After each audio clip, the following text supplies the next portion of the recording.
কিছু ফোনে আছে যাদের ক্যাপিটাল 1,00,000 টাকা, এইবার যে ফোনে আসছে তার ক্যাপিটাল হলো 1,00,000 কোটি টাকা। পুরো লড়াইটা ফ্রি মার্কেট বনাম রেগুলেটেড মার্কেট। কৃষক দাঁড় করাবে আমার মতো গরিব উকিলকে, উনি দাঁড় করাবেন রাম জেঠমালানিকে। আমি কি করে নেবো? কোন কোম্পানি কিনবে না কিনবে সেটা তো স্টেট গভর্নমেন্টের হাতে রয়েছে। এফডিআই কে কিন্তু সমস্ত রাজনৈতিক দল সমর্থন করে।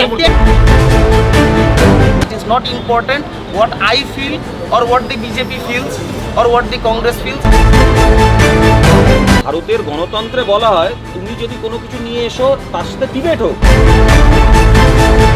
পশ্চিমবাংলায় যে আমরা পুরো লকডাউনে চাল গমটা ফ্রি পেলাম, এই ফ্রিটা কোথা থেকে এলো? চোখের সামনে যখন কৃষকগুলো আত্মহত্যা করছে, মারা যাচ্ছে, কেন মারা যাচ্ছে, তাদের কি প্রবলেম?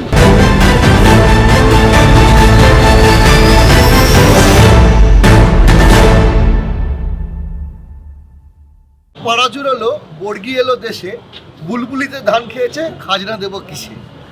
70 বছর কেটে গেছে, ভারতবর্ষ স্বাধীন হয়েছে, তারপরেও ভারতবর্ষের কৃষকরা কিরকম অবস্থায় আছে এবং বর্তমান কৃষি বিল কতটা লাভজনক, তাই নিয়ে আজকে আমাদের আড্ডা, তাই তো? প্রসেনজিৎদা, তোমাকে দিয়ে শুরু করলাম। তুমি সবাই জানে ভারতবর্ষের স্বাধীনতা 73 বছর কেটে গেছে। তো কৃষকদের নিয়ে কিছু কথা বলার আগে বলতে চাইছি, এখানে যারা আমরা উপস্থিত আছি, আমি জানি না কারোর ব্যাকগ্রাউন্ড আর কি কৃষক, তাদের ফ্যামিলি থেকেও আছেন কিনা। আমরা মোটামুটি আমি ধরে নিতে পারি যে মোটামুটি কারোর ব্যাকগ্রাউন্ডই সেরকম কৃষকের নেই, কেউই লাঙল ধরেনি কোনোদিনও, আমিও ধরিনি অবভিয়াসলি।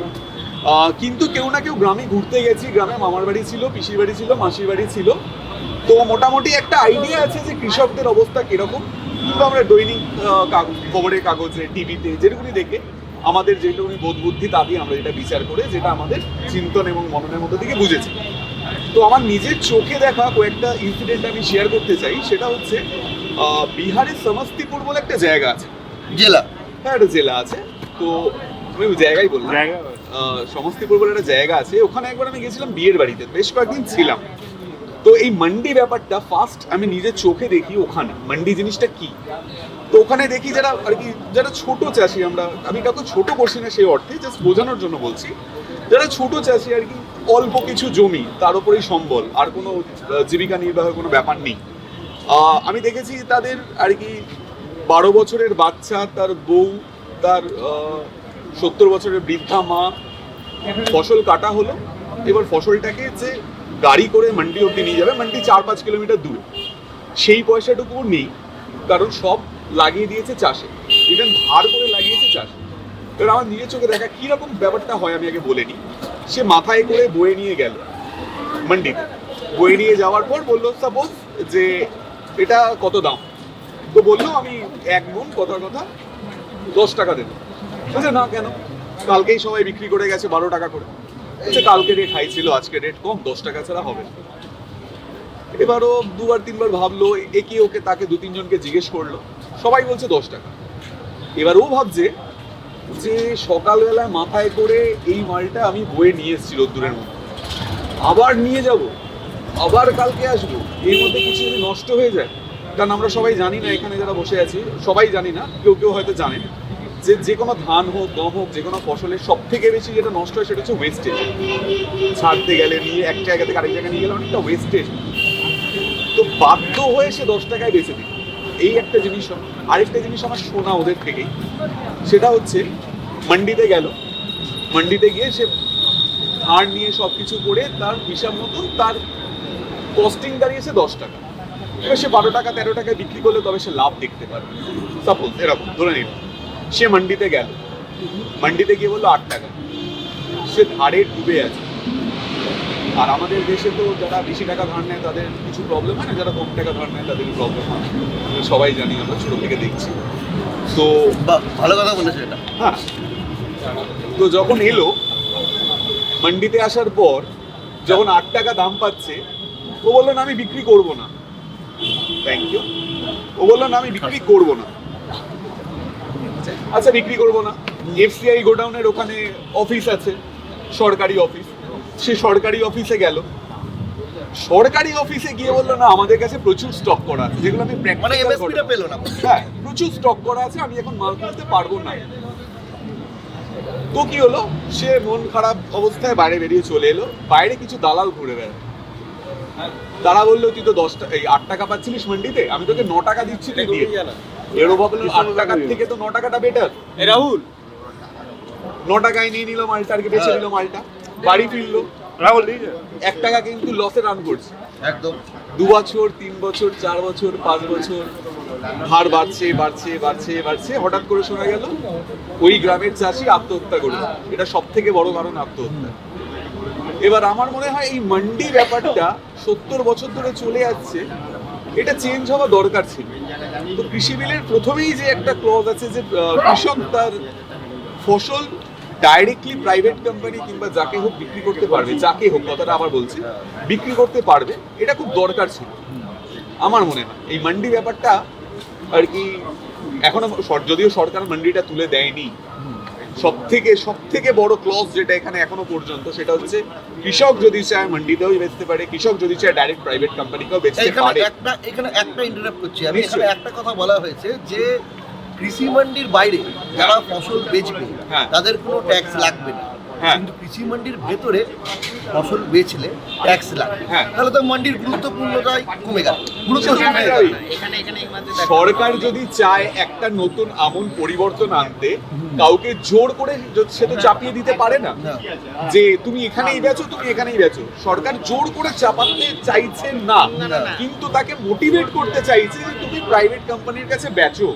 এই মোটিভেশনের জন্যই ট্যাক্স করা হয়েছে। এই কথাটা মোটিভেশনের পরেও একটা কথা আছে, এটাই সেন্টেন্সটা কি সেন্টেন্স? যে কৃষি বিল নিয়ে আন্দোলন হয়েছে, ঠিক আছে, যে কৃষি বিল নিয়ে আন্দোলনটা হয়েছে, তারপরে যে 7টা রেকমেন্ডেশন প্রপোজাল এসেছিল অ্যামেন্ড করার জন্য, যে 7টা প্রপোজাল, তার মধ্যে কিন্তু এটা স্পেসিফিক্যালি বলে দেওয়া হয়েছে যে যে স্টেট ট্যাক্স যেটা লেভি করা হতো এপিএমসিতে, সেম স্টেট ট্যাক্সটাকেই লেভি করা হবে টু এনি প্রাইভেট প্লেয়ার যারা স্টেটের মধ্যে করবে, অপারেট করবে, বেসিক্যালি প্রাইভেট মান্ডিতে অপারেট করবে, এবং স্টেটের রেজিস্ট্রেশন হওয়ার পরে তারপরেই তারা ওখান থেকে পারচেস করতে পারবে কৃষিদের। হ্যাঁ, তার মানে স্টেট গভর্নমেন্টের হাতে কিছুটা হলেও লাগাম আছে। বেসিক্যালি কিছুটা না, পুরোটাই আছে, এবং লিগ্যাল কন্ট্রাক্টও যেটা হবে সেটা পর্যন্ত স্টেট গভর্নমেন্টের কাছে জমা করবে। এই প্রপোজালটাও দেওয়া হয়েছিল আন্দোলনের পরে, বাট সেটা ফাইনালাইজ করা যায়নি, যেহেতু প্রোটেস্টের মূল বক্তব্য একটা জায়গা দিয়ে না, আন্দোলনের পরের কথাটা আমি বলছি না, আমি আন্দোলনের পরের কথাটা বলছি না, আমি বলছি অ্যাজ ইট ইজ যে কৃষি বিলটা প্রথম অবস্থায় বার করা হয়েছিল। আমি একটা বিষয় না, রাজি। আচ্ছা। একটা কৃষি বিল নিয়ে আমরা যদি একটু জোরে। কৃষকের লাভ হবে না ক্ষতি হবে, আজকে এতগুলো দিন পেরিয়ে আসার পর এই বিশ্লেষণের প্রশ্নটা আসছে। একদম। কিন্তু প্রশ্ন হচ্ছে, কথাটা তো খাদ্য নিয়ে, খাদ্যটা তো কৃষক যে রোপণ করছে তার জন্য। আমরা কলকাতা শহরে বসে ডিরেক্টলি উৎপাদন অবস্থায় না থাকলে ইনডিরেক্টলি আমরা রয়েছি উপভোক্তা হিসেবে। ফলে অ্যাজ এ টোটাল সিটিজেন যা নাগরিক গোটা দেশের, তাদের সবার জন্যই খাদ্য। খাদ্য সম্পর্কে একটা স্বাধীন দেশের স্বাধীন সরকার নিয়ন্ত্রণটা কেমন থাকবে, আমি এথিক্যাল জায়গা থেকে, কারণ আমাদের এখানে যারা উপস্থিত আছি আমরা প্রত্যেকে খাদ্যের সুরক্ষা তো অন্তত থাকবে। সকালবেলার থেকে আমরা শিশু খাদ্য, মেডিসিন, প্রতিদিনের যে ফুড আমরা খাই, খাদ্যশস্য, আমরা যে ডাল খাই, হ্যাঁ, শিওরিতে গিয়ে বেশ ডালটা খেতে খুব ভালোই লাগে, খারাপ লাগে না। বা আমরা যে প্রতিদিন ধান গম যা কিনছি বা সবজিটা বাজারে গিয়ে যখন কিনি, এই খাদ্য সম্পর্কে একটা স্বাধীন দেশের স্বাধীন সরকার উৎপাদন করছে গোটা দেশের 86% মানুষ। আমি একদম প্রান্তিক ক্ষুদ্র কৃষক, যারা লেবার দেয় তারা কিন্তু জমির মালিক নয়, কিন্তু দে আর অল প্রডিউসার। তাহলে তাদের সম্পর্কে একটা স্বাধীন দেশের স্বাধীন সরকারের দৃষ্টিভঙ্গি কি থাকবে? আমি পলিটিক্যাল পার্টি যে কোন গভর্নমেন্ট ক্ষমতায় আছে এটা পরে আসছে, এইটা কি থাকা উচিত? এখানে আমি একটা কথা বলি, আমাদের আজকে আমরা যেটা যদি আড্ডা মারতে বসেছি, আড্ডা দিতে বসেছি, সেটা একটু গুলিয়ে ফেললে হবে না। আমাদের কিন্তু আড্ডার টপিক হচ্ছে কৃষি বিল, নট খাদ্য। এবার কৃষি বিলের সাথে খাদ্য বন্টন, তার ব্যবস্থা কেমন হবে, এটা দুটো আলাদা সেপারেট পার্ট। একটা পয়েন্ট বলছি, একদম যোগাযোগ আছে। প্রথম পার্ট বলেছে আইনে অত্যাবশ্যকীয় পণ্য আইন, যেটাকে আমরা এসেনশিয়াল কমোডিটিস অ্যাক্ট, এসেনশিয়াল ওয়ার্ডটা তুলে দেওয়া হয়েছে। অর্থাৎ অত্যাবশ্যকীয় থাকলো না, চাল ডাল নুন তেল আমরা যা খাই। না না না না না না না শেষ করতে দাও। কি দামে বাজারে বিক্রি হবে তার জন্য সরকারের মিনিমাম যে একটা ধার্য ছিল, আমরা যখন দেখি যে সময় বাজারের দাম হু করে বাড়ে, কোনো একজন মিনিস্টার কোনো একটা বাজারে গিয়ে ইমিডিয়েট দাম কমাতে হবে এই কথাটা বলে, এই কথাটা আসে, মানে কি সরকার বলার অধিকারটা পায় কোথায়? সরকারের কাছে একটা অ্যাক্ট আছে, তুমি যে খাদ্যটা পাবলিককে দিচ্ছ, পাবলিক ক্রয় করার সামর্থ্য নেই, ফলে খাদ্যটা সরকারি নির্ধারিত দামে তোমাকে বিক্রি করতে হবে। এখানে এই আইনে সরকারি নির্ধারিত দাম তুলে দেওয়া হয়েছে, কোনো কন্ট্রোল নিয়ন্ত্রণ থাকবে না। না, এখানে আমি একটু ইন্টারাপ্ট করছি রাজীব, একটা ভুল কথা বলছিস তুই। ওরকম ভাবে বলা হয়নি, এখানে বলা হয়েছে যেগুলো হচ্ছে নন পেরিসেবল আইটেম, মানে আলু পেঁয়াজ যেগুলো নষ্ট হয়ে যায় সেগুলোর ক্ষেত্রে বলেছে যে যদি 50% অ্যাভাব যা দাম আছে এখন, তার 50% অ্যাভাব যদি দাম হয় তাহলে সরকার হস্তক্ষেপ করবে। Action বলে দিবে। আর পেরিসেবল আইটেমের ক্ষেত্রে বলা হয়েছে যে ডাল, শস্য, জাতীয় ভোগ্যজাতীয় শস্যগুলোতে যদি 100% দাম বৃদ্ধি পায় তাহলে সরকার হস্তক্ষেপ করবে।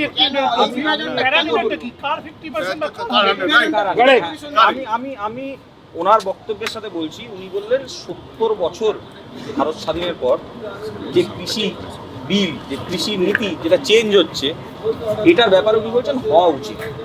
কৃষি তো 70 বছর না, কৃষকরা অনেক বছর ধরে এসছে, আমরা নীল চাষও দেখে এসছি, ব্যাকগ্রাউন্ড আছে, সেটা আমি আসছি।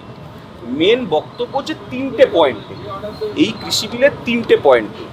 একটা হচ্ছে যে এগ্রিমেন্ট হবে চাষির সাথে, যে কিনবে, কোম্পানি হতে পারে, প্রাইভেট লিমিটেড হতে পারে, পার্টনারশিপ ফার্ম হতে পারে, যে কিনবে, একটা ক্লজ। সেকেন্ড ক্লজ হচ্ছে যে এই যে যেটা কিনছে সেটা একটা এসেনশিয়াল কমোডিটি অ্যাক্ট আছে, সেই অ্যাক্টের মধ্যে কি কি আছে কি কি নেই, এটা একটা বিতর্কিত বিষয়, মানে যেটা নিয়ে আন্দোলনটা মেন 3টে পয়েন্ট।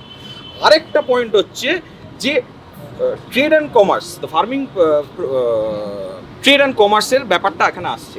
তো এখানে প্রথম পয়েন্টটা হচ্ছে যে কৃষি কন্ট্রাক্ট এগ্রিমেন্টে করবে।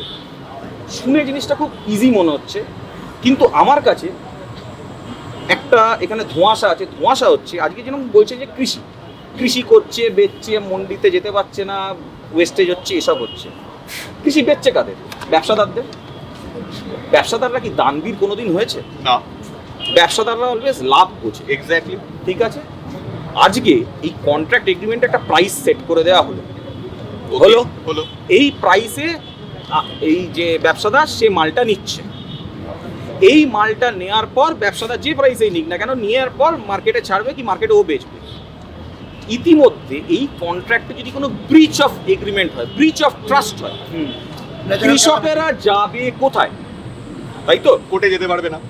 এবার আমি বলছি ম্যাজিস্ট্রেট, সাব ম্যাজিস্ট্রেট যে ম্যাজিস্ট্রেট আছে আর অ্যাপেলেট অথরিটি আছে। একটা কৃষক, যে প্রথমে বলছিলেন না যে কৃষকেরা দরিদ্র, হয়তো খুব অল্প শিক্ষিত, যেটা তুমি বলছিলে। হ্যাঁ, অল্প শিক্ষিত আমি যাই হোক, মানে এডুকেশনালি ওই লেভেলে নেই, চান্স হয়নি। এইবার ভাবো, আমি আমার একটা এক্সাম্পল দিয়ে বলছি। আমার একটা রিলায়েন্সের বিল এসেছিল অনেক বছর আগে, আমি পে করে দিয়েছিলাম। 3-4 বছর আগে রিলায়েন্স আবার বিলটা পাঠিয়েছে, আমি বললাম পে করে দিয়েছি, আমাকে যেটা কোর্ট নোটিশ পাঠালো, আমি গেলাম, গিয়ে কোর্টে দাঁড়ালাম, গিয়ে আমাকে দেখাতে হলো আগের বিল, প্রমাণ টমান হলো, কেসটা ডিসমিস হলো। এটা 6 বছর বাদে কেস। কৃষকের সেই মনোবল কি আছে যে অ্যাপলেট অথরিটি, এটা তো আমি কিন্তু কোর্টে গেছি, এটা কিন্তু আমি কোর্টে গেছি, কনজিউমার কোর্টে। একটা কৃষককে তুমি কোথায় নিয়ে যাবে? তার যদি আজ ফসলের, ধরো বললো আমার ভাই এই গ্রেডের মাল লাগবে, সেই গ্রেডের মালটা, একদম গ্রেডের মালটা ধরো বললো না ভাই এটা কম হয়েছে, তোমাকে এটা দেবো না, তোমাকে এটা দিলাম না। এই কারণটা মাথায় রেখেই বলা হয়েছে, যদি কোনো কৃষকের মনে এই ভয়টা থাকে যে আমি একটা কোম্পানির সাথে ডিল করছি কিংবা কন্ট্রাক্ট করছি, কিন্তু সেটা ফুলফিল হতে পারে না, যদি আমার বিশ্বাস নেই, ঠিক আছে, আমি আজকে কন্ট্রাক্ট করে নিচ্ছি, আমি ফসল উৎপাদন করে নিলাম, তারপর সেই ফসলটা ও কিনলো না, প্রথমে বলেছিল 50 টাকা দেবে, ফসলটা উৎপাদন হয়ে গেল, এখন বলছে 40 টাকা দেবে, তো আমি কোথায় যাব? কোর্টে যেতে পারছি না। এরকম ভয় কোনো কৃষকের মনে আছে, সে মান্ডিতে বেচবে, এতদিন যা বেঁচে এসেছিল, ওই অপশনটাও তো খোলা। এখানে এবার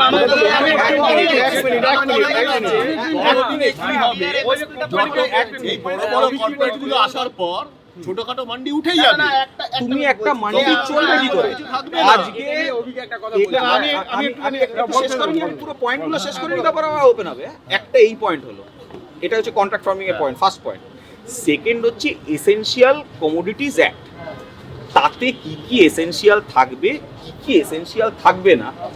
ভারতবর্ষটা তো এত বৃহৎ দেশ, কাশ্মীর থেকে কন্যাকুমারী, এদিকে রাজস্থান থেকে তুমি চলে যাচ্ছ নর্থ ইস্ট, সব মানুষের খাওয়ার হ্যাবিট চেঞ্জ হয়, সব নিশ্চয়ই হয়। রকমের চেঞ্জ হয়। এইবার বললো সিরিয়াল থাকবে না, পালসেস থাকবে না, এই থাকবে না, ওই থাকবে না। আমরা কিছুদিন আগে যখন দেখেছিলাম, edible oil। এক মিনিট, এডিবল অয়েল থাকবে না। আমরা কিছুদিন আগে যখন দেখেছিলাম পেঁয়াজের দাম যখন হুড়মুড় করে বাড়ছে, ফিনান্স মিনিস্টারকে প্রশ্ন করা হলে, হয়তো উনি নোয়িংলি বলেছেন কিনা জানি না, কিন্তু উনি একটা কথা বলেছেন, আমি পেঁয়াজ খাই না, আমি জানি না। হ্যাঁ, ঠিক আছে, আজকে যখন এই আমফানের সময় it does not effect it does not effect me, exactly, sorry, হ্যাঁ কারেক্ট করে দিচ্ছি, it does not effect me. পশ্চিমবাংলায় যখন এই আমফান এলো, ত্রাণ হিসেবে চাল এসছিল, আমরা জানি না কতজন জানে না, কিছু ডালও এসছিল। ডালটা কি দিয়েছিল? কালো উড়দ ডাল, মানে কালো তড়কার ডাল। আমাদের এতগুলো বাঙালি মানে আমরা সবাই আছি, কে বাড়িতে তড়কার ডাল দিয়ে ভাত খায় আমি জানি না। আমি তো মুসুর ডাল, মুগ ডাল, কলাইয়ের ডাল, বিউলির ডাল এসবই হয়, তড়কার ডাল দিয়ে খাই না। তো যে দিল্লিতে বসে আছে সে কি করে বুঝবে যে এই রাজ্যের মানুষের খাবার এটা কি? তার জন্য কি হয়, তার জন্য কি হয় যে রাজ্য থেকে প্রতিনিধি পাঠানো হয়। হ্যাঁ। 18টা প্রতিনিধি তো গেছে। এক্স্যাক্টলি। আমাদের খুব দুর্ভাগ্য ব্যাপার হচ্ছে এই প্রতিনিধিগুলো অ্যাকচুয়াল স্টেটের কন্ডিশন বোঝাচ্ছেও নিজেদের মধ্যে কিংবা বিরোধী দলের রাজনীতি করবার জন্যে বাংলা এবং বাঙালি উপেক্ষিত হয়ে যাচ্ছে। মানে ওটা সেকেন্ডারি, যেটা বলেছে সেটাই ঠিক। তাহলে এই যে ডাল এসেনশিয়াল কমোডিটি অ্যাক্ট নিয়ে, আজ থেকে তুমি 70 বছর বলছো, আমি অতদূর যাবো না, আজ থেকে 10 বছর আগে ডাল কত টাকায় কিনতাম, মুগ ডাল, মুসুর ডাল বলো, আজকে কত টাকায় কিনছি। বলছে যে নন পেরিশেবল আইটেমের উপর 50%, ধরো এখন আমি কথার কথা বলছি, 100 টাকায় কেউ ডাল কিনছে, 150 টাকা হওয়া পর্যন্ত সরকার ওটায় নাক গলাবে না। 151 টাকা হলে একটু ইন্টারাপ্ট করলাম, এই যে তুমি 150 টাকা বললে, কোন price সেটা এর তুমি উপর? 100 এখনকার বাজার এখনকার কথা বলছি, কিন্তু এই যে বিলে, এই দেখি, বিলে কোনো জায়গায় কিন্তু মেনশন নেই, যাও এই বিলে কোনো জায়গায় মেনশন নেই যে আমার কোন price এর উপর আমি benchmark করবো? কোনটা। বেঞ্চমার্ক কোনটা। এইবার বলছি যেগুলো নন পেরিশেবল আইটেম সেগুলো 100%। তুমি কৃষক নিয়ে ভাবো, ডেফিনেটলি আমরা বাঙালিরা কেন সারা ভারতবর্ষ বলে জয় জওয়ান জয় কিষান, একদম। ঠিক আছে, জওয়ান আর কিষান দুটোই ইম্পর্টেন্ট, কিন্তু এরা দুজন কাদের জন্য ইম্পর্টেন্ট জানো? ভারতবাসীর জন্য ইম্পর্টেন্ট। ভারতবাসী কারা? তুমি, আমি, আমরা সবাই যারা বসে আছি। আজকে যদি কৃষকেরা ডাল চাল যা করছে কিন্তু আমাদের জন্য, একদম। উপভোক্তা আমরাই। একদম।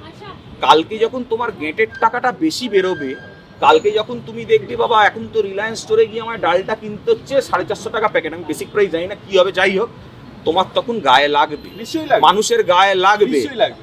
কৃষক আন্দোলন কোন আমার company মতে মনে হয় কিনবে, এই কোন কৃষক, কোম্পানি কিনবে না কিনবে সেটা তো স্টেট গভর্নমেন্টের হাতে রয়েছে। না, স্টেট গভর্নমেন্টের হাতে কোথায় রয়েছে? না, কোথায় স্টেট গভর্নমেন্টের হাতে রয়েছে? এটা তো কৃষকের হাতে রয়েছে। স্টেট গভর্নমেন্ট কেন বলছো? এরকমও পরিস্থিতি দাঁড়াতে পারে, এফসিআই কে বিট করতে হতে পারে। আমি কেন না, না, এটা তুমি কি করে কোন বেসিসে বলছো? এটা তুমি কিভাবে বলছো? শেষ করতে দাও না। টিকিট 5 টাকা ছিল আর সেটা 50 টাকা দাঁড়াবে। আচ্ছা, একটা কথা আমি বলি, এখানে আমরা কৃষি করে বিল নিয়ে দিয়েছে, আলোচনা করছি।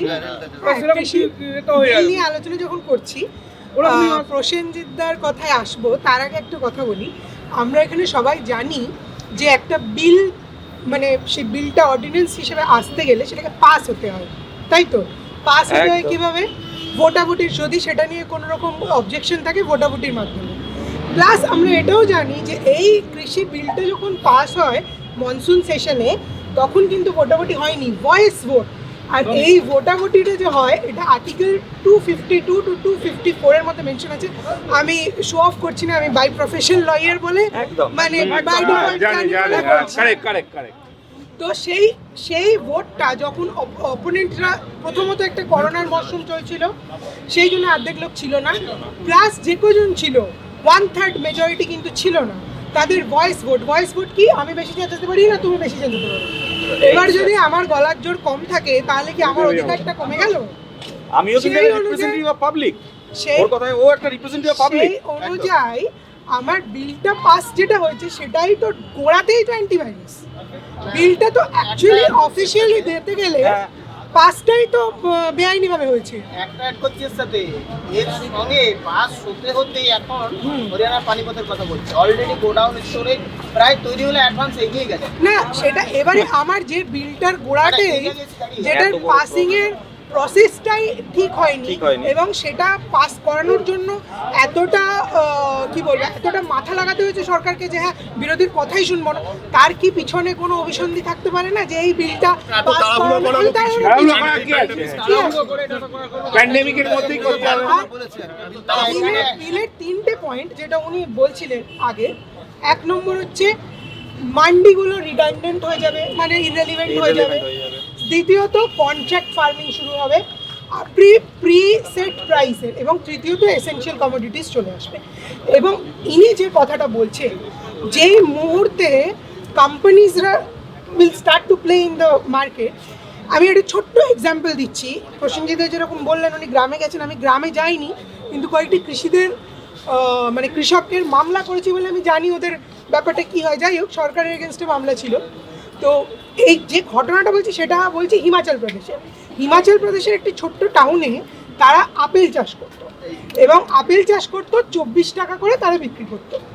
এইবারে কোনোভাবে আদানি এই কথাটা জানতে পারে যে 24 টাকা করে বিক্রি করছে। এইবারে উনি মার্কেটের ভিতর ঢোকেন, 26 টাকায় প্রথম বছর পুরো মার্কেট কিনে খালি করে দেন। এইবারে যারা লোকাল ব্যবসায়ী ছিল তারা মার খাচ্ছে, কারণ 24 থেকে 26 টাকা কেজি দেওয়া হচ্ছে। সেকেন্ড বছরও তারা 27 টাকা দিতে শুরু করে। থার্ড বছর যখন বাদবাকি আপেল চাষিদের সাথে কন্ট্রাক্ট হয়, তখন সবাই বলে হ্যাঁ আপনাদেরই বিক্রি করব। সবার সাথে কন্ট্রাক্ট হয়ে যায়, বছরের শেষে যখন কিনতে আসে তখন বলছে প্রসেনজিৎ একটু ধ্যান করে শুনবেন, 6 টাকা কেজি দেবো। 6 টাকা কেজি। তখন যে আদানি যে মার্কেটটা তুলে দেওয়া হয়েছে। লোকাল মার্কেট কম্পিটিটিভ বলছি আমি কৃষক, আমি বললাম দেবো না, আমার সাথে ওনার কন্ট্রাক্ট আছে, উনি বললেন দিতে তুমি বাধ্য। উনি দাঁড় করাবেন, কৃষক দাঁড় করাবে আমার মতো গরিব উকিলকে, উনি দাঁড় করাবেন রাম জেঠমালানিকে, আমি কি করে নেবো? আর এখন দাঁড় করানো উকিলটা যাবে কোথায়? তুমি যেটা বললে সেটা ফার্মারটা কোর্ট অবধি পৌঁছতে পেরেছিল, এই সিচুয়েশনে কোর্ট অবধি পৌঁছতে পারবে না। আর একটা জিনিস বলছি, আমি একটা জিনিস বলে দিই, কোর্ট না, আবার আরেকবার কারেক্ট করছি, কোর্ট না, সিভিল কোর্টের পাওয়ারটা এক্সিকিউটিভকে দেওয়া হয়েছে, which is another abuse of power. এক্সিকিউটিভকে কখনো জুডিশিয়ারি পাওয়ার দেওয়া যায় না। এইবার একটা কথা বলছি, একটা পয়েন্ট বলে যদি দিই এখানে। সিভিল কোর্টের পাওয়ার দেওয়া যায় তার জন্য ট্রাইব্যুনাল করতে হয়, যেটার জাজ প্রেজেন্ট জাজ বা এক্স জাজ হতে পারে। প্রেজেন্ট এক্সিকিউটিভের বডির মেম্বার কখনো জুডিশিয়ারির কাজ হ্যান্ডেল করতে পারে না বাই কনস্টিটিউশন অফ ইন্ডিয়া, আমি বলছি কনস্টিটিউশন অফ ইন্ডিয়া। আর আমি একটা সিম্পল বলছি, এখানে হোর্ডার যারা এখন যেটা আমাদের চিন্তা ছিল হোর্ডিং, একটা ছোট মান্ডিতে একটা গিয়ে কিনে নিয়ে আমি স্টক করতে পারবো, আর একটা বড় কোম্পানি কি রেটে হোর্ডিং করতে পারবে, মাল গোডাউনে রাখতে পারবে, প্রাইসটাকে খেলতে পারবে, সেই ব্যাপারে তো ভাবছেই না। এখানে মেইনলি বিরোধিতা করছে হচ্ছে ইন্টারন্যাশনাল কংগ্রেস, ঠিক আছে? তো যাই না, ওই পার্টটা কতটা কেটে গেছে 2011-12 সালে কপিল সিবাল নিজে বলেছেন ওপেন পার্লামেন্টে যে মান্ডির যে এক্সিস্টিং সিস্টেম আছে সেটা ঠিকভাবে ওয়ার্ক করছে না। প্রথম কথা, একমাত্র 6% ফার্মাররা মান্ডি সিস্টেমের বেনিফিট পায়, নাম্বার 1। এটা শান্তাকুমার কমিটিও বলেছে, সেটা শান্তাকুমার কমিটিও বলেছে, এটা প্রথমত আমরা বুঝিনি, ঠিক আছে? যে মান্ডি সিস্টেম উঠে যাবে সেটার আগে আমরা এটা কনসিডার করিনি যে 6%-এর উপরে ফার্মার্সরা বেনিফিট পায় না, নাম্বার 1। সেকেন্ড কথাটা হচ্ছে কপিল সিবাল নিজে বলেছে তখন এফডিআই এর জন্য কংগ্রেস লড়ছে, ঠিক আছে? তারা ওয়ালমার্টের জন্য লড়ছে। এখন তুমি বলছো Adani steel an Indian company, ঠিক আছে? সেখানে ওয়ালমার্টকে এখানে আনবার জন্য কপিল সিবাল তার ফেভারে এসে বলেছে, হাত তুলতে হবে, হ্যাঁ তার ফেভারে এসে বলেছে যে 8 জন, মানে একজন ফার্মারের থেকে মান্ডি এতটা ডিস্টেন্সে রয়েছে, একজন ফার্মারকে তার মান্ডি অব্দি জিনিস বিক্রি করবার জন্য 8 জন কমিশন এজেন্টের মাঝখান দিয়ে থ্রু হয়ে যেতে হয়, ঠিক আছে? এবং মাত্র যে প্রাইসে সে এমএসপিতে বিক্রি করে বা মান্ডিতে সে বিক্রি করে তার 16 থেকে 17% সে পায়, বাকি তাদের মিডল ম্যানদের কাছে চলে যায়। তাহলে এখন এই পয়েন্টটা কি রেজ করা, মানে what is the opposition all about? প্রথম প্রশ্নটা হচ্ছে, একটা জিনিস পরিষ্কার করে বুঝতে হবে, আমার কোথাও মনে হচ্ছে যে ঘটনাটা ঘটেনি সেটাকে আমরা আগেই প্রফেসি করে Exactly, that's my ফার্মারদেরকে ইন্টিমিডেট করার চেষ্টা করছি কোনো একটা এক্স্যাক্টলি জায়গায়। আমি একটা এই জায়গাটাকে আগে বুঝতে হবে যে নাম্বার ওয়ান বেটার সিম্পল ভাবে বুঝি, ফার্ম লটাকে এত কমপ্লিকেটেড করে বোঝার দরকার নেই।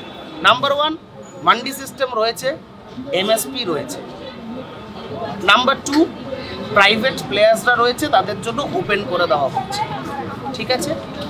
MSP is an administration concept, number one, এটা পরিষ্কার করে দেওয়া হয়েছে। এমএসপি কিন্তু আগেও বিলে লেখা ছিল না, এখনো লেখা নেই, ঠিক আছে। পরবর্তীকালে আন্দোলনের ফলে যেটা বলার, ওরা বলেছে যে আমরা এটাকে ইনক্লুড করে দেবো, ঠিক আছে। এখানে আমার কোথাও মনে হচ্ছে যে প্রবলেমটা সেটা না, প্রবলেমটা হচ্ছে পাঞ্জাব হারিয়ানাতে যেখানে এমএসপির জন্য 3,000 থেকে 3,500 টাকা স্টেট ট্যাক্সের জন্য মান্ডি যে ট্যাক্সটা ইস্যু করে, সেই ট্যাক্সটা যেহেতু পায় সেইটাই প্রাইমারি ফিয়ার, তার জন্য কৃষকদেরকে ইন্টিমিডেট করা হয়েছে। তার মানে সেটাই কি পুরোপুরি ভয় খাওয়ানো সেন্ট্রাল হয়েছে। গভর্নমেন্টের প্রাইমারি উদ্দেশ্য, সেই টেস্টে না, সেন্ট্রাল গভর্নমেন্ট সেটা ইনক্লুড করে দিয়েছে, এক সেকেন্ড স্টেট রেজিস্ট্রেশন ইনক্লুড করে দিয়েছে। প্রাইভেট প্লেয়ারের কাছে বিক্রি করলেও বলা হয়েছে যে সেম স্টেট ট্যাক্স পাবে, পরিষ্কার বার্তা। তাহলে এখানে স্টেট ট্যাক্সটা নিয়ে কোশ্চেনটা এবং আসছেই বা কেন? স্টেট ট্যাক্স এই কোয়েশ্চেনটা রেজ করা হয়েছে। কংগ্রেসের প্রাইমারি কনসার্ন মনে হচ্ছে, লিসেন প্লিজ আন্ডারস্ট্যান্ড, কংগ্রেসের primary concern apparently from Punjab এটা মনে হচ্ছে বিকজ পাঞ্জাবের গভর্নমেন্ট রয়েছে কংগ্রেসের, ঠিক আছে। কৃষিদেরকে পরিষ্কার করে বলে দেওয়া হয়েছে যখন আন্দোলনের পরে মিডওয়ে আকালি দল তো যে হচ্ছে। আকালি দলের যে রেজিগনেশন দিয়েছে তার ইন্টারভিউটা টাইমস নাও একটু দেখো, ঠিক আছে। সে নিজেই ক্লিয়ার নয় যে সে কি কারণে ছেড়েছে, ঠিক আছে। সে নিজে বলছে it is not important what I feel or what the BJP feels or what the Congress feels, it is about what the farmers feels. ব্যাপারটাকে আমি রেজিগনেশন দিয়ে বেরিয়ে চলে এসেছি। না আমি এবার তোমার একটা কথা বলি। ওইটাতে যাবো। আমরা বলি কৃষি বিলটাতে কি সমস্যা আছে কি না আছে, আমরা ফিউচারের একটা প্রবলেমকে প্রফেসাইজ করে কৃষিদেরকে ইন্টিমিডেট করছি। আমি দুটো কথা বলছি। গভর্নমেন্ট কিন্তু এসেনশিয়াল কমোডিটিজের মধ্যে থেকে প্যাডি হুইট ছাড়া, ঠিক আছে, আর 5-6টা দ্রব্য ছাড়া বাকি প্যাডি হুইট সেরিয়াল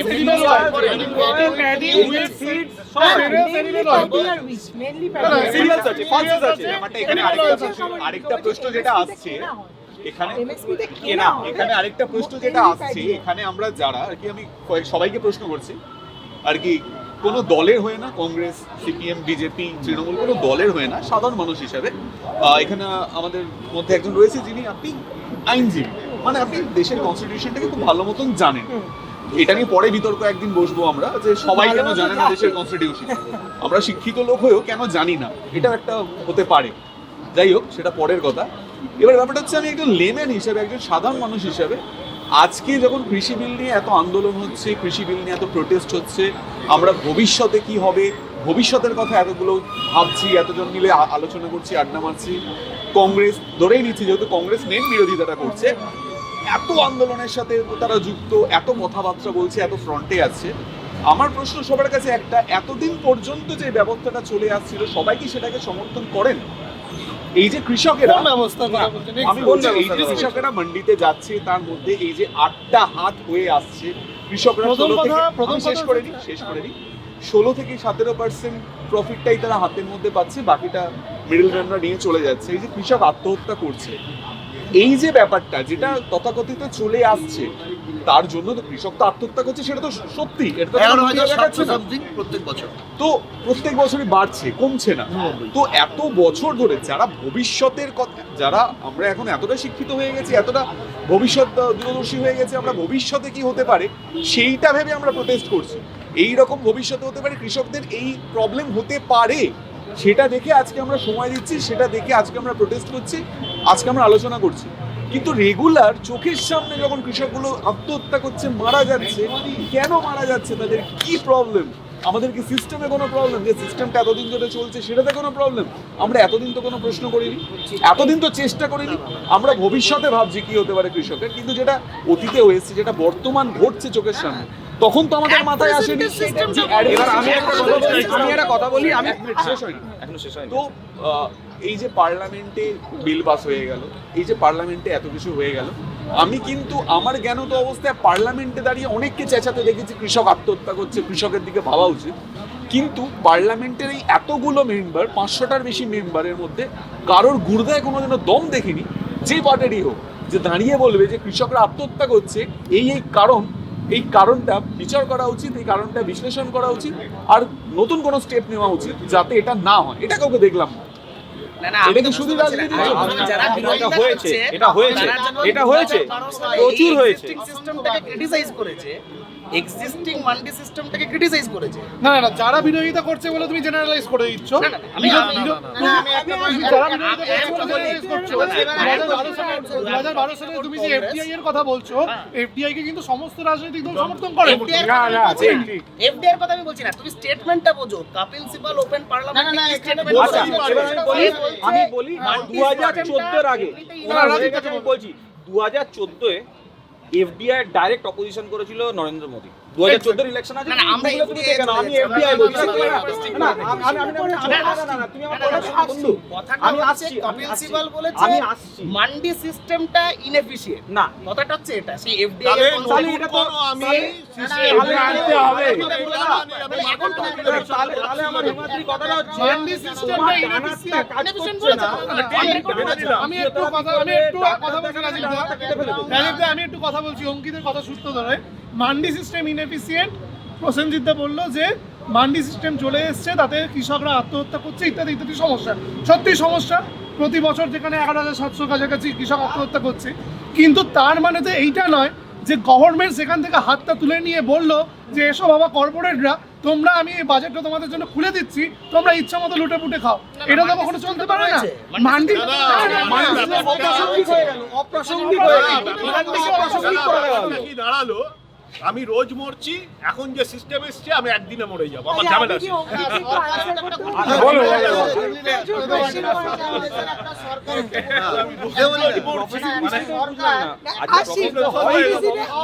কেন হচ্ছে আসছি, প্রথম কথা শুধু 2012-তে এফডিআই এর করেছিল না, নেহেরু একবার না এফডিআই ছেড়ে দিই, আমরা কৃষি বিলটার না, উপরে না। ফোকাস করি, এপিএমসির উপরে focus করি। ওয়ান বাই ওয়ান এটা কৃষি, এই মান্ডি সিস্টেম এবং এএমপিসি যেটার বিরোধিতা, APMC, agriculture produce livestock market committee. এপিএমসির এক্সিস্টেন্সের আগে নেহরু যে একবার বলেছিলেন যে মান্ডি সিস্টেমটা সত্যি খুব উইক এবং ওটাকে বেটার করার জন্য 20 থেকে 22,000 মান্ডি করতে।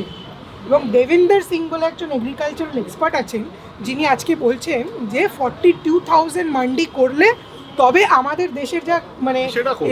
প্রডিউস, তাহলে ঠিক, 42,000 মান্ডি করলে এক্সাক্ট ফিগার 42,000 মান্ডি করলে বেটার হবে, যেটা এখন এই মুহূর্তে 7,000 মান্ডি আছে। 7,000 মান্ডি আছে।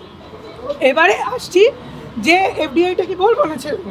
না এফডিআইটা ছেড়ে বলো। আচ্ছা, এবার কেন আশঙ্কা যে ভুল হতে পারে? আমি এই ব্যাপারে কেন আশঙ্কা যে ভুল হতে পারে? রাজীব কিছু বলছি। না, আশঙ্কাটা ওরা ক্লিয়ার করে ক্লিয়ার দিই। করে দিই। নাগরিক হিসেবে expect রাজীব এক মিনিট, ওকে আশঙ্কাটা ক্লিয়ার করে দিই। কৃষকদের যে তো এত চুক্তি লোকের চাষের আশঙ্কা অভিজ্ঞতা কেন? আছে। আশঙ্কা এই কারণে, যখন ডিমনিটাইজেশন হয়েছিল, একটা এরকম একটা প্রসেস, নিশ্চয়ই গভর্নমেন্ট তো আর সবাই অশিক্ষিত না, তাই তো? গভর্নমেন্ট, সেন্ট্রাল গভর্নমেন্টে সবাই অশিক্ষিত না, আশা করছি আমরা। নিশ্চয়ই কিছু ফরম্যাট ফলো করে, কিছু ফর্মুলা লাগিয়ে ভেবেছিল যে আমরা আবার ডিমনিটাইজেশনটা ডিমনিটাইজেশন না, বলছি না, প্রফেসির কারণটা, তোমার পার্সপেক্টিভটা বলা যায়, প্রফেসির কারণ। যে কিছু নিশ্চয়ই ভালো হবে, কালো টাকা আসবে, আলটিমেটলি দেশবাসী দেখলো আসলো না। এনআরসি যেটা আমরা মনে করি একটা অ্যাবসলিউটলি আননেসেসারি আইন, সেটা হঠাৎ করে চলে এলো। হ্যাঁ, ম্যাক্সিমাম লোক মনে করে আননেসেসারি আইন। তারপরে ডিমনিটাইজেশনকে তো ম্যাক্সিমাম না না না না, প্রফেসিরা কেন বলা হচ্ছে কেন জানো তো? তুমি ভাবছো যে তুমি যেটা করছো সেটা ঠিক। ভারতের গণতন্ত্রে বলা হয় তুমি যদি কোনো কিছু নিয়ে এসো তার সাথে ডিবেট হোক, লোকে যুক্তিতর্ক করুক। Exactly. তুমি যেই কারণে পার্লামেন্ট আছে, পার্লামেন্ট আছে তো ডিসকাসের জন্য। Parliament is for Prophecy discuss. কখন করে বলো তো? আর প্রফেসি কখন হয় বলো তো? তুমি একটা ভালো কাজ করতে যাচ্ছ, তোমার এগেইনস্টে প্রফেসি হবে না, কিন্তু তুমি অনেকগুলো খারাপ কাজ করে ফেলেছো, তারপর তুমি এটা করছো, তোমার এগেইনস্টে আমার একটা সন্দেহ এসে যাবে, তুমি কি করবে? অন্য জায়গায় চলে গেছে, এটা অন্য জায়গায় চলে না, গেছে, ওর কোয়েশ্চেনের আনসারটা দিচ্ছে অন্য জায়গায় না, ওই যে বলছি অন্য জায়গায় চলে গেল। আমি বলে যদি Prophecy আগে তুমি উত্তরটা দেওয়া খারাপ হচ্ছে। কাজ করেছো বলে যদি এরকম করা হয়, তাহলে যারা বেশি খারাপ চেঁচাচ্ছে, ভালোটা খুব যারা strong বেশি term, চেঁচাচ্ছে, যারা বেশি failures প্রোটেস্ট আছে। করছে, এটা কিরকম হয়ে যাচ্ছে কংগ্রেসের জন্য বলো তো? কংগ্রেসের জন্য প্রথমে হয়ে গেছে। তারপর প্রসেস করে আমার সরকারি হাসপাতাল খারাপ, তাই জন্য আমি গভর্নমেন্ট হাসপাতাল মানে প্রাইভেট হসপিটাল খুলবো না। আমি ঠিক আছে, প্রসেস- প্রাইভেট হসপিটাল খুলে গেলে সরকারি হাসপাতাল আরো খারাপ হবে। সরকারি হাসপাতাল খারাপ, তুমি সরকারি হাসপাতালে ভালো করবে না, সরকারি হাসপাতাল নিজে চলবে, প্রাইভেট হসপিটাল কিন্তু আটকাবো। তাহলে আমি আবার কথা বলো, আমি সরকারকে কেন সিলেক্ট করব? না, না, প্রাইভেট তো আমি বলো আমি আদানি ভোটে দাঁড়ান, patient-কে মুকেশ বলা আম্বানি ছাড়বো, ভোটে দাঁড়ান, private ভোট দেবো। hospital তাহলে সরকারকে ব্যাপারটা হচ্ছে অন্য জায়গায় চলে গেছে। মানুষকে পরিষেবা দেওয়ার জন্য সরকারি হাসপাতালে যেতে পারো, সরকার- প্রাইভেট হাসপাতালে আমি যেতে পারো। আমি যেটা দেখছি সেটা হচ্ছে বিদেশি আচ্ছা আমি এখানে কিন্তু ব্যাপারটা এরকম নয় যে আমি যে জিনিসটা রাখছি অন্যরা যেটা রাখছে একের অন্যকে ফাইট করে একটা প্রশ্ন না, একটা ট্রুথে আসার চেষ্টা আমরা নিশ্চয়ই সকলে করবো যদি আমরা একটা দেশবাসী হিসেবে মনে করি। ফলে আমাদের যে জায়গাটা যে আজকে কংগ্রেস যখন ক্ষমতা থেকে চলে যাবে বা যাওয়ার জন্য বিজেপির যে লড়াইটার কথা আসছিল, আজকে মন কি বাত অনুষ্ঠানে সবকা সাথ সবকা বিকাশ বলা হচ্ছে, সেখানে কংগ্রেস সামনে নয়। আবার যখন লজিকটা আসছে কংগ্রেস কি করেছিল সেটা দিয়ে লজিক দাঁড় করানো হচ্ছে, এটা পয়েন্ট নয়। কিন্তু পয়েন্টটা আজকে যারা 2 মাস ধরে কনকনে ঠান্ডার মধ্যে থেকে জীবনের নিরাপত্তা জীবনের বাঁচার নিরাপত্তার অনিশ্চয়তায় ভুগছে তাদেরকে সামনে রেখে না, তারা অদূরদর্শী। তাদের মধ্যে আবার কিন্তু তলোয়ার নিয়ে ছুটবে না। এই চরমা নিয়ে রামনবমীর মিছিলে বেরোনো ভাই, ওটা আলাদা বিষয়। এখানে বলা হয়, এখানে একদমই বলা হচ্ছে না যে কংগ্রেস কি করেছিল, এখানে একদমই বলা হচ্ছে না একদম না, আর কংগ্রেস আসবে কেন? এক মিনিট, কংগ্রেস আসবে কেন? প্রশ্নটা যে জায়গায় এসে দাঁড়িয়ে না, কংগ্রেস তো last প্রশ্নটা যে জায়গায় দাঁড়িয়ে আজকের এই মুহূর্তে এসে দাঁড়িয়ে যেটা দাঁড়িয়ে আছে যে এবং না, না, মানুষ আন্দোলনের জায়গায় থেকে কোথাও মনে হচ্ছে কথা পলিটিক্যাল শেষ হচ্ছে। করতে দিন, আমি বাক্য শেষ একটা করতে জিনিস দেবো। খেয়াল রেখো, দুদিন আগে টাইমস নাও বলছি না, না, টাইমস তোমারটা নাও শুনো, তে অনেকক্ষণ এসেছে। শুনেছি। হ্যাঁ। এবার শোনার ধৈর্য থাকা চাই। আচ্ছা, হ্যাঁ, বলো। বলো যে প্রশ্নটা এসে দাঁড়িয়ে আছে যে মানুষ একটা সরকারের কাছে আশা করে যে মানুষের প্রতিদিনের জীবনের বাঁচার নিশ্চয়তাটা থাকতে হবে। একটা সরকারের দায়িত্ব হচ্ছে, আমি ধরে নিলাম দেশটাতে পুঁজিপতি আছে, দেশের সরকার ম্যানেজারের রোল প্লে করছে, দেশের প্রডিউসার হিসেবে কৃষক রয়েছে বা আরও সাধারণ মানুষ টোটাল বিজনেস সিস্টেমটাকে কন্ট্রোল করছে। সরকার ম্যানেজারের রোল যখন প্লে করে, সরকারের কাজ হচ্ছে প্রতিযোগিতার মধ্যে ভারসাম্যটা বজায় রাখা। আমি ধরে নিলাম সরকারি ব্যবস্থা একটা রয়েছে, 1959 সালের খাদ্য আন্দোলনে দাবি এসেছিল খাদ্যের নিরাপত্তা সুনিশ্চিত করা। ঠিক। এমএসপির প্রশ্নটা ছিল যে একটা মিনিমাম রিজনেবল প্রাইস সরকার ঠিক করবে, এইটা কম্পালসারি, এটা কোনোভাবে কোনো দিক থেকে ভায়োলেট করা যাবে না, এটা একটা স্বাধীন দেশের স্বাধীনতার শর্ত। MSP রয়েছে তো। আইনটা শেষ করতে দাও। এখানে কি দাঁড়ালো? এখানে দাঁড়ালো একটা এগ্রিকালচার যে সেক্টরটা, সেই সেক্টরটা এতদিন পর্যন্ত ছিল পিপলসের হাতে, আর গভর্নমেন্ট রেশনিং সিস্টেমটাকে ঠিক রাখার জন্য একটা দাম ঠিক করেছিল। আজকে প্যারালাল মিলিটারি ওয়ার্ল্ড আছে, ইন্ডিয়াতেও আছে, মিলিটারিদের জন্য একটা স্পেশাল রেশনিং সিস্টেম আছে, আমাদের জন্য রেশনিং সিস্টেম আছে। পশ্চিমবাংলায় যে আমরা পুরো লকডাউনে চাল গমটা ফ্রি পেলাম, এই ফ্রিটা কোথা থেকে এলো? সরকার সেই একটা নির্ধারিত দামে সেটা দীর্ঘদিন মজুত করেছিল। আজকে আইনে যেটা বলা আছে যে দুর্ভিক্ষ, মহামারী, বন্যা, নানান সময় যে একটা এমার্জেন্সি সিচুয়েশন হলে Stock সরকার করা যাবে, স্টক stock দেবে। করা যাবে। আজকে মন্দিরগুলো, মসজিদগুলো, গির্জাগুলো যে খাদ্য মজুত করে, এটার জন্য করে। আর সরকার কি করলো? সরকার গোটা দেশের কৃষকরা আত্মহত্যার কথা বলছে, খুব দরদি, ভালো। আত্মহত্যা থামাতে গেলে কি দরকার? তার জীবনে সে যে ফসলটা উৎপাদন করে সে যাতে সঠিক দামটা সে পায়, তার জন্য সরকারকে একটা ব্যবস্থা নিতে হয়। সরকার এখানে কি করলো? যেহেতু এতগুলো মাধ্যম দিয়ে আসছে, তাহলে তার নিজের নিয়ন্ত্রণটা নিজে রাখতে না পেরে সে আদানি আম্বানি রিলায়েন্সের হাতে বললো টেন্ডার তাদের হাতে প্রাইভেটাইজেশন অফ প্রশ্নটা হচ্ছে আমরা স্বাধীনতাটা কি আদানি আম্বানি রিলায়েন্সের মুখ থেকে দাবি করেছিলাম? একদম আমরা তো স্বাধীনতাটা দাবি করেছিলাম, খেটে খাওয়া সাধারণ মানুষের দাবি, সরকার নির্বাচিত সেটা সরকার। পূরণ করবে। কংগ্রেস করেছে কি করেনি সেই প্রশ্নের উত্তরটা বিজেপির কাছ থেকে মানুষ আশা করছে না। সেটা জাস্টিফিকেশনও হতে পারে না। আর বিজেপি কেন করছে না বিজেপির কাছ সেটার থেকে উত্তর মানুষ যেটা কংগ্রেস আশা করবে দেবে সেটা না। হচ্ছে এই মুহূর্তে গোটা দেশের অবস্থা যেটা দাঁড়িয়ে আছে, চুক্তি চাষ। কেন আমি টমেটো চাষ করলে টমেটোটা একটা সিজনে 80 টাকা দাম হবে বলে টমেটোটা চাষ করব, এখন টমেটো রাস্তায় গোড়াগড়ি খাচ্ছে। ফুলকপি উপর দিয়ে চাষি ট্রাক্টর চালাচ্ছে, বাজারে আনতে গেলে যা খরচ হবে সেই খরচটা সে দিতে পারবে না, অথচ এখন বড় বড় মজুতদাররা স্টোর করছে। সরকার কোন আইন আনলো?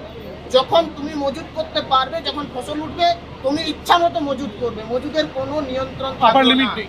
এক মিনিট, ব্যাংকে টাকা জমানো যেতে পারে, এটা গোটা বিশ্ব জুড়ে চলছে যে আমার মানি আমি জমাবো, আমার স্বাধীনতা, আমি ট্যাক্স ফাঁকি দেবো, বিদেশে চলে যাবো, আমি সরকারের সঙ্গে বুঝে নেবো, এটা আমার স্বাধীনতা। কিন্তু খাদ্য জমানোর আইন, খাদ্য মজুত করার একদম সর্বোচ্চ অধিকার একটা বড় কোম্পানিকে, কোম্পানি মানে সে কোন ন্যাশনাল কোম্পানি নয়, সে ইন্টারন্যাশনাল ক্যাপিটালিস্ট ক্লাসের কোলাবোরেটর, সে যুদ্ধে ইনভেস্ট কিন্তু করছে। আম্বানির নিজস্ব যে এরোপ্লেন আছে, সে নিজে একদিকে যুদ্ধে স্পেসিফাই না করে কোনো ইন্ডাস্ট্রিয়ালিস্টকে না না, টাটা লবণ বেচে, টাটা গাড়ি বেচে, ভাবা দরকার। আম্বানি নিজে গোটা বিশ্ব জুড়ে যুদ্ধে ইনভেস্ট করছে। আম্বানি সীমান্তে কিছুদিন পর ইন্ডিয়ান আর্মির ড্রেসের মালিকানা নেবে, তারা বলবে আমরা ড্রেসটা প্রোডাক্ট করবো। তুলো চাষিরা ওখানে মারা যাবে কিন্তু মহারাষ্ট্রে। আজকে খাদ্য নিরাপত্তার আইনের প্রশ্নটা আমি কেন কথাটা বললাম, এগ্রিকালচারাল মার্কেটটা কিন্তু নর্মাল জুতো মার্কেটের মতো নয়, প্যান্টের মার্কেটের মতো নয়, কিন্তু এগ্রিকালচারাল মার্কেটটা কিন্তু দেশের মানুষকে খাদ্যের নিরাপত্তাটা সুনিশ্চিত করার জন্য, খাদ্য বন্টন ব্যবস্থাটাকে সুনিশ্চিত করার জন্য। যে চাষি উৎপাদন করবে তাকেও বাঁচাতে হবে, না হলে তার পরের প্রজন্ম উৎপাদন করতে পারবে না।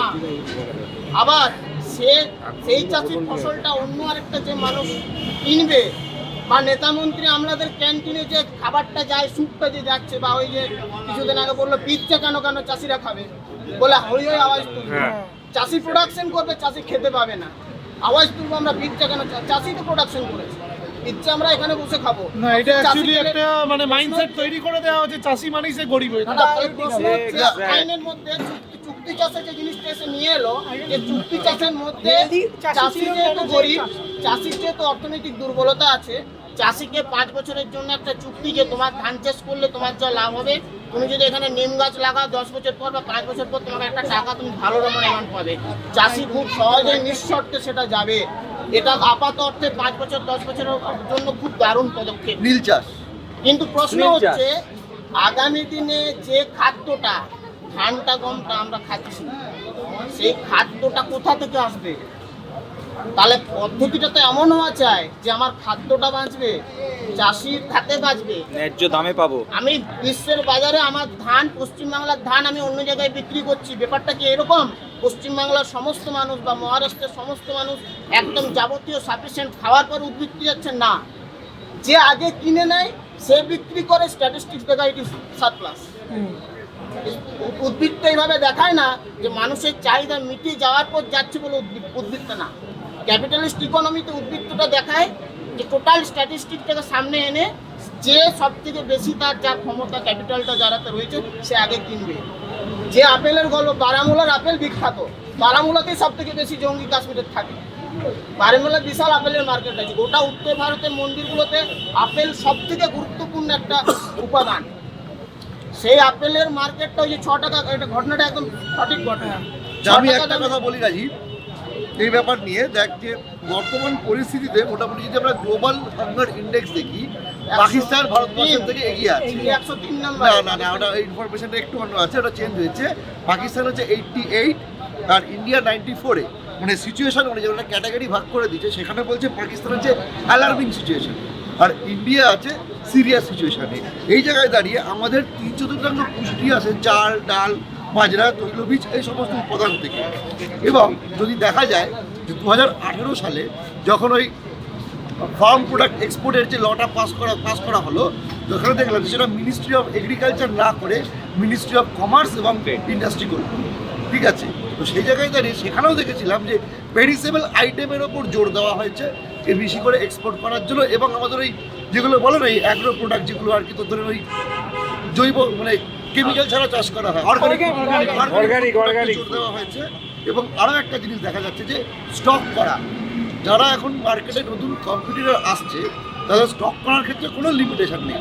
প্রসেনজিৎ থেকে একটা কথা জিজ্ঞেস করবো, যদি আমি ধরে নিই যে পুরো লড়াইটা ফ্রি মার্কেট বনাম রেগুলেটেড মার্কেট বলতে পারি, তো এইবারে যদি আমি ধরে নিলাম যে ফ্রি মার্কেট হয়ে গেল, কম্পিটিশন খুব বাড়লো, কিন্তু একটা সার্টেন টাইমে দাঁড়িয়ে যেরকম ওয়ালমার্ট এখন কোকোকোলার প্রাইস নির্ধারণ করে, কোকোকোলা করে না, ঠিক আছে? তো এই জায়গায় দাঁড়িয়ে যদি মেডিসিন যদি এখন একটা রেগুলেটেড মার্কেট না হয়, গভর্নমেন্টের আওতায় না থাকে, ফ্রি মার্কেটে চলে যায়, তাহলে তার দাম তো আকাশ ছোঁয়া হয়ে যায়। সেরকম যদি খাদ্যদ্রব্য ফ্রি মার্কেট হয় কি অবস্থা দাঁড়ায়, এবং যেখানে আমাদের গ্লোবাল ইন্ডেক্স নিচে। ব্যাপারটা হচ্ছে দাদার কটা কথার মধ্যে দেখলাম দাদার প্রচন্ড রাগ আদানি আর আম্বানির উপর। কেন জানি না। ঠিক আছে, কারণ আমি এটা বুঝলাম না যখন ওয়ালমার্ট সরকারের ভালোবাসা আদানি আর আম্বানির উপর বেশি। যারা ওয়ালমার্টকে ইন্ডিয়ার বাইরে থেকে ইন্ডিয়াতে এসে বিজনেস করে টাকাটা ইন্ডিয়ার বাইরে নিয়ে যেতে দিচ্ছিল, তারা তাদের রাজি ছিল। তারা দেশের লোক যখন একটা বড় ইন্ডাস্ট্রিয়ালিস্ট হয়ে গেল, তাদের প্রতি আর কি রাগ, জানি না কেন। এবার কম করে রাগটা এই কারণে কি যে বিদেশ থেকে টাকাটা আসতো আর দেশের লোকের থেকে টাকাটা আসা বন্ধ হয়ে গেছে, তার জন্য উদাহরণ কি জানো তো? আজকে তোমরা সরষের তেল কিনছো, আমি এখানে বলে দিই, একটা সরষের তেল কিনছো, একটা সরষের তেল কিনছো ধারা কিংবা ইমামি, আর তুমি একটা পতঞ্জলি সরষের তেল কিনবে, পতঞ্জলি সরষের তেলের দামটা বেশি। আমি বলছি ব্যবসা কোথায় ওয়ালমার্টকে যাচ্ছে? ব্যবসা করতে দিলে যে সুইস ব্যাংকে জমতো, আর এখানে যেহেতু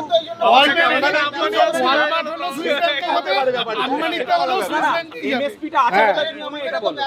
না না না, ও আমাদের বলছে এমএসপিটা আছে, এমএসপিটা কোথায় আছে আমার একটা জিনিস আমি বলতে চাইছি, এমএসপিটা কোথায় আছে এই নতুন নিয়ে তোমায় বলো। আমি তো এমএসপি পুরোটাও ছিল না, তুমি বলছো এখন আছে, এখন কেন আইন উল্লেখ হবে না? এখনো আছে।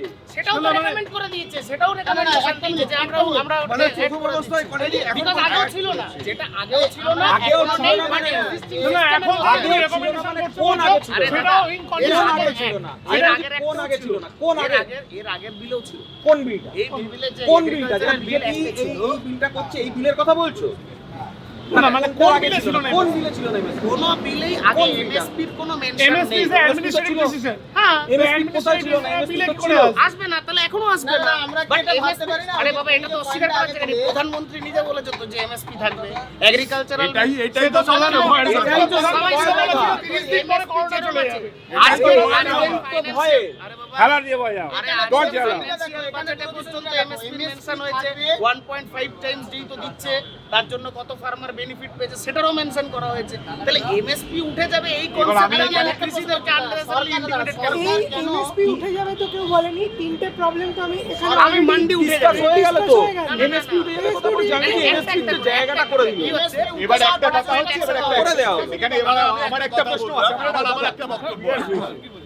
ধরো এমএসপি থাকবে, মিনিমাম সেলিং প্রাইস। এইবার কি হবে, একটা সাধারণ কৃষক সে এমএসপিতে গভর্নমেন্টকে মালটা বিক্রি করবে না ইন্ডাস্ট্রিয়ালিস্টকে যারা কর্পোরেটকে বেশি দামে মালটা বিক্রি করবে? আজকে যে আমাদের গণবন্টন ব্যবস্থা, এটা কিন্তু ভিত দাঁড়িয়েছে এমএসপির উপর। কারণ এখান থেকে আমরা সরকার ওই নির্ধারিত দামে খাদ্যশস্য সংগ্রহ করে। কিন্তু বাজারে এবার গিয়ে ব্যাপারটা হচ্ছে না, না, কৃষকরা কিন্তু এমএসপিটা পাচ্ছে না। না না প্রবলেম হচ্ছে না না না না না সরকার কিন্তু না না তুমি শোনো, যত শতাংশই ধরো ভারতবর্ষে 70% কি তার বেশি মানুষ কৃষি ব্যবস্থার উপর নির্ভরশীল, একদম বাদ বাকি 30% প্রভাবিত কৃষি ব্যবস্থা দ্বারা আমরা খাচ্ছি যাচ্ছি, কিন্তু 100% মানুষ উপভোক্তা। হ্যাঁ, আমাকে খাদ্যের সুরক্ষাটা সরকার দ্বারা নিশ্চিন্ত করতে হবে। করতে হবে। আজকে কি এফসিআই কি বিডে নেমে যাবে ওই কোম্পানিগুলোর সাথে? তাহলে না, আমরা না, না, না, বন্ধ না, হচ্ছে না। বন্ধ হচ্ছে না, কিছু তো কিছু না, অপ্রাসঙ্গিক করে দিলে জিনিসটা। এই যে বন্ধ করছে না, খাদ্যের অপ্রাসঙ্গিক মজুতদারি অপ্রাসঙ্গিক কেন বেচবে কম দামে? না আমার একটা বক্তব্য আছে। কৃষক কম দামে এই যে corporate-কে আমাদের এতদিন পর্যন্ত খাদ্য বন্টনটা যে দাঁড়িয়েছিল এমএসপির ওপরে, হ্যাঁ। এমএসপি তে যদি কৃষকরা তাদের ন্যায্য এমএসপি পেত, তাহলে এই দিনটা দেখতেই হতো না। তাহলে কৃষকরা তো সরকারকে তো আর পাচ্ছে না বেচবে না। আমার বক্তব্য এই যে কর্পোরেটদের খাদ্য মজুতদারির যে জায়গাটা করে দিচ্ছে, করে দিচ্ছি। লিমিটলেস খাদ্য FCI মজুতদারি, ফাঁকা। তাহলে খাদ্যের গণবন্টনে করবো না যে সরকার খাদ্য মজুতটা করুক।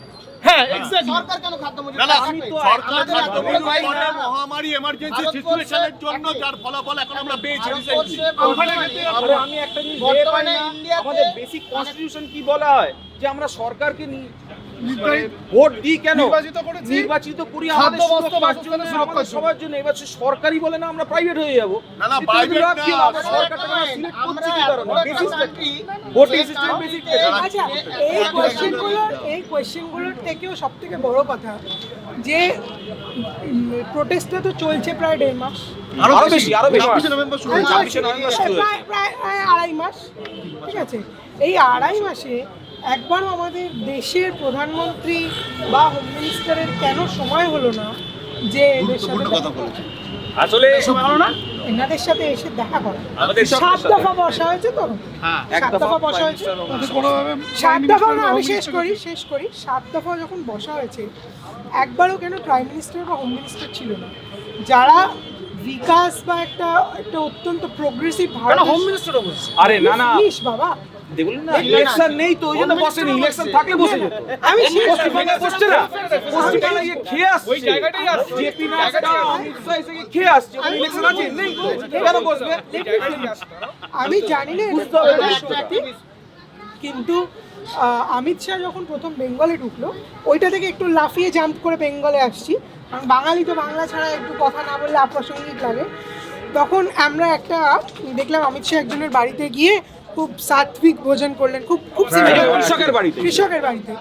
পরের দিন আমি একটা ইন্টারভিউ করলাম পেপারে যে ওনারা জানতেনই না যে অমিত শাহ আসবে, পুলিশ থেকে লোকাল থানা থেকে এসে বলা হয়েছিল যে অমিত শাহ এসে খাবেন, এবং না আমি বলছি আসছি সবই তো রিলেটেড, আলটিমেটলি কি পেট তো আমাদের যা মনে হচ্ছে, আমি যে কৃষি বিলে আমি অর্থনীতির দিকটা বলছি, অত ভেতরেও যাচ্ছি না গভীরেও যাচ্ছি না, যে কৃষি বিলের আন্দোলনটা যে হচ্ছে এতে প্রথম কথা দাদার একটা কথা যে বললো যে কৃষকরাকে আমরা গরিব ভাবি, পাঞ্জাবের কৃষক কিন্তু গরিব নয়, হি ওনস আ বিএমডাব্লিউ, যে বিএমডাব্লিউ চড়ে সে গরিব নয়, ঠিক আছে ওখানে।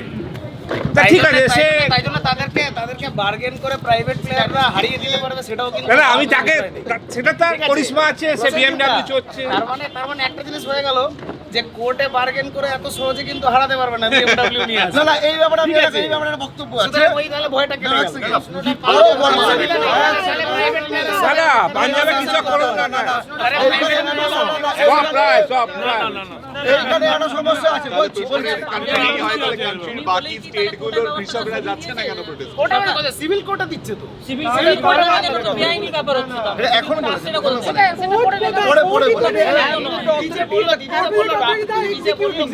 কোনো আলোচনা হয়নি, কিছু হয়নি, আলোচনা আচ্ছা হয়েছে। দাদাকে শেষই করতে আচ্ছা আরেকটা জিনিস হচ্ছে, এই যে আন্দোলন হচ্ছে এটা কি আমার যা আপাত দৃশ্যে মনে হচ্ছে, আই মে বি রং, আমার বক্তব্য যে কি আন্দোলনটা আদৌ কৃষকরা করছে না তথাকথিত পড়ে যাদেরকে বলি তারা করছে, কে আন্দোলন করছে? আরে খালিস্তান কথাটা উঠলো কেন আন্দোলন?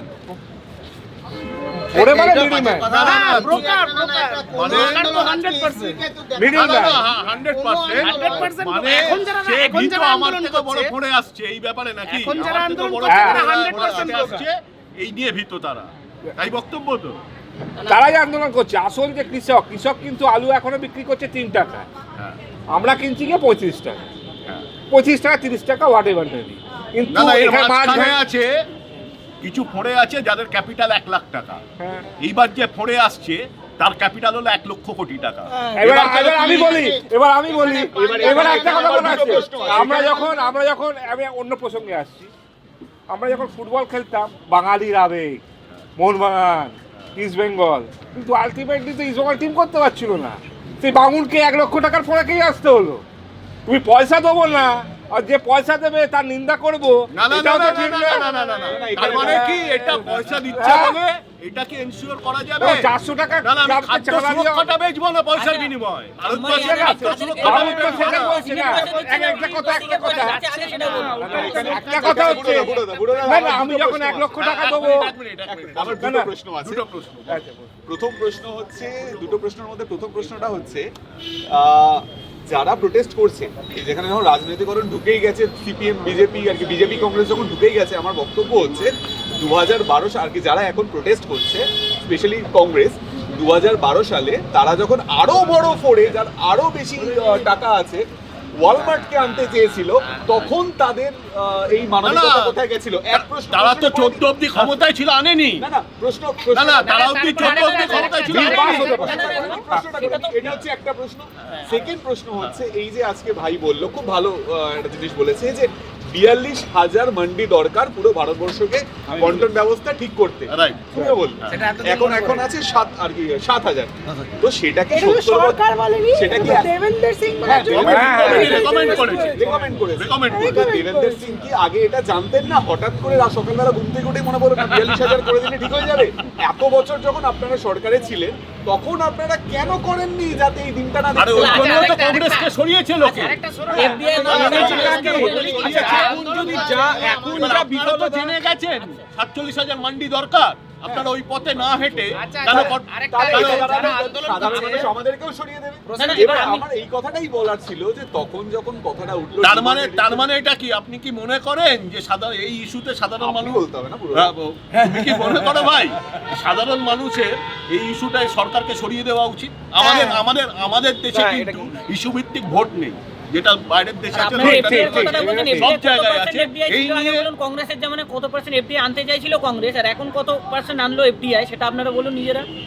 বিজেপি কত পার্সেন্ট এফডিআই আনলো? 100% করে দিল এফডিআইটাকে। আর কংগ্রেস কত পার্সেন্ট আনতে চাইছিল? এটা অন্য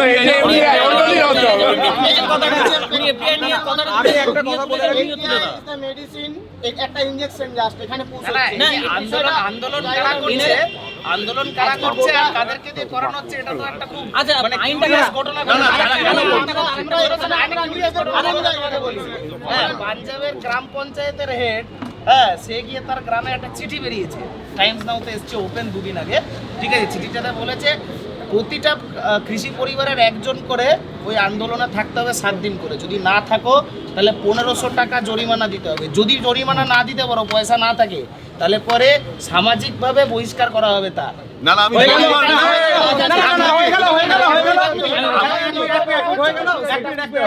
আমি তোমার কথা 1 মিনিট শেষ করে দিই। তোমার কথায় যে আন্দোলন করছে ওই পঞ্চায়েত, তুমি যে বললে যে গ্রামটা, সেই গ্রামের লোকই আন্দোলন করছে, বাকি করছে না। না না, এটা একটা গ্রামে হয়নি, সব জায়গাতে হয়েছে। একটা জায়গার প্রমাণ এসছে। সামাজিক বহিষ্কারটা কে আমার কাছে নেই, আমার কাছে নেই। টেলিভিশনে এসছে। ন্যাশনাল টেলিভিশনের কথা হচ্ছে রিলেটিভ না, কি করে বহিষ্কার করবে? হ্যাঁ পঞ্চায়েত প্রধানকে প্রশ্ন আমার বাড়িতে অসুস্থ। ন্যাশনাল টেলিভিশনের কথা ধরবই না, গ্রাহ্যই করবো না। কারণ এই ন্যাশনাল টেলিভিশন, আমি একটা কথা বলি, এই ন্যাশনাল টেলিভিশনে তুমি তথ্য দিচ্ছ, এই ন্যাশনাল টেলিভিশনের কথা আমি ধরবো? যাই ন্যাশনাল টেলিভিশন একসময় বলেছিল যে 2000 টাকার নোটের ভেতর চিপ রয়েছে, মাটির তলায়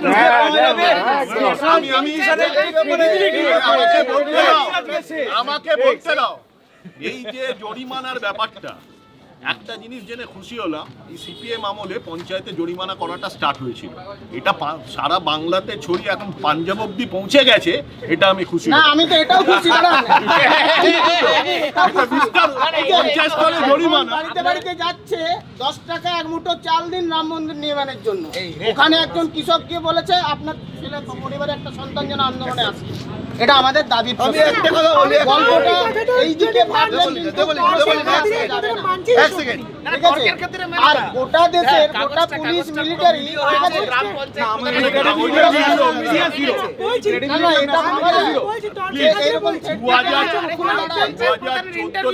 আমি তোমার কথাই বলছি। ফর এক্সাম্পল আমি গ্রাম পঞ্চায়েতের প্রধান, আমি বললাম একটা এরকম ফরমান জারি করলাম যে এরা এতজন কৃষক, এরা যদি না আসে জরিমানা দিতে হবে। এই এতজন যদি ডিসাইড করে না যাব না, তাহলে কে কাকে সমাজ থেকে সরকার সেটাকে জরিমানা দেবে। যখন ন্যাশনাল মিডিয়ার কথা উঠলাম এটা কথা বলি, বারবার জি নিউজ ইউজ করেছে ফার্মার প্রোটেস্ট হাইজ্যাক হ্যাশট্যাগ, ওকে। আচ্ছা, তারপরে ঠিক করেছে টাইমস নাও কিষান কালা কানুন ক্ল্যাশ, ওকে। আচ্ছা, অর্ণব গোস্বামীর কথা তো আমি ছেড়েই দিলাম, বলে কিষানদেরকে উস্কানি দেওয়া হচ্ছে। তার মানে এটা ঠিক যে কৃষকরা আন্দোলনে নেমেছিল, এখন তারা অন্য অন্য রকম রং লাগানো হচ্ছে, তকমা লাগানো হচ্ছে, সেটা আলাদা ব্যাপার, রাজনৈতিক ব্যাপার, সম্পূর্ণ রাজনৈতিক ব্যাপার। যদিও বা এই আন্দোলনে কোথাও বলে নি একটু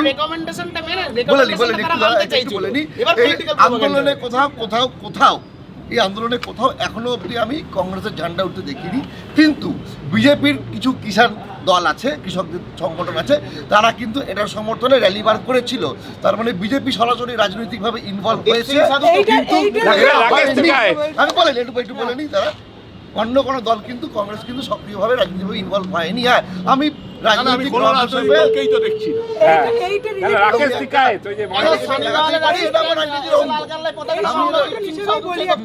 বিজেপিটা করেছে। ইউনিয়ন ছিল, সেটার নাম হচ্ছে অল ইন্ডিয়া কৃষক সংঘর্ষ সমন্বয় কমিটি, ঠিক আছে। আর যে বিজেপি সংগঠন করতে এলো তারা কি নাম দিল? অল ইন্ডিয়া কৃষক সমন্বয় কমিটি। সংঘর্ষ বাদ দিল, যাতে লোকের মধ্যে এই নামটা এত সিমিলার কেন?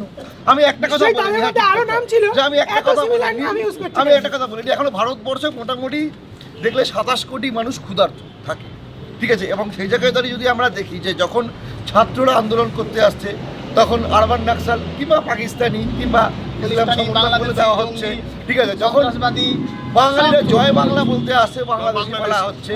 কিষাণ আন্দোলনকে বলা যায় খালিস্তানি প্রসঙ্গে আমি একটা কথা বলবো, যদিও বা সেটা এখানে প্রাসঙ্গিক না। এই খালিস্তানি বিদ্রোহ কিন্তু দমন করতে গেলে মারা যেতে হয়েছিল ভারতবর্ষের অন্যতম প্রধানমন্ত্রী ইন্দিরা গান্ধীকে, অপারেশন ব্লু স্টার, ঠিক আছে। তখন কিন্তু এরা নিরুত্তর ছিল। তা এতগুলো লোক খালিস্তানের দাবি করতে পারে না, তারা খালিস্তানের দাবি করছে না। যে পতাকা লাগানো হয়েছিল না শিখদের নিশান সাহেব পতাকা, ঠিক আছে।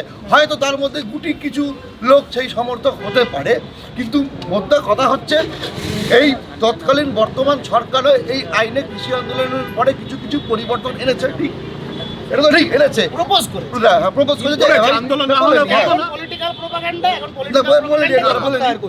তার মানে হচ্ছে যখন সরকার এই কৃষি বিলের কিছু কিছু অংশ পরিবর্তনের চেষ্টা করছে, তার মানে এটা ধরে নেওয়া যায় প্রথম অবস্থায় সরকার যে কৃষি বিলটা এনেছিল সেটার মধ্যে অনেক ভুল ছিল। এবং সেটা যদি আজকে প্রতিবাদ না হতো, আমি ভুল না হলে স্বীকার করবো কেন? আমি আপনাকে অ্যাপোলোজাইজ করবো কেন?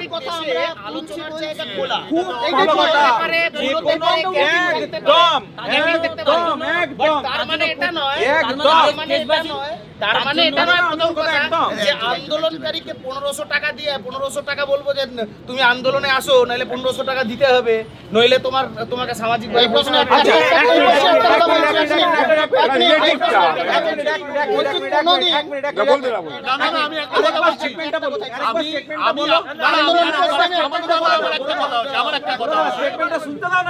একটা 1500 টাকা দিয়ে কোনো একটা আন্দোলনকারীকে ধরে নিলাম পাঞ্জাবে কংগ্রেসের গ্রাম পঞ্চায়েতের প্রধান বলেছে তোমাকে 1500 টাকা না আন্দোলনে গেলে 1500 টাকা দিতে হবে। আর এখানে কিন্তু কেন্দ্রীয় যে শাসক দল বিধায়ক কিনছে, এমপি কিনছে, তোমাকে কোটি টাকা নিতে হবে।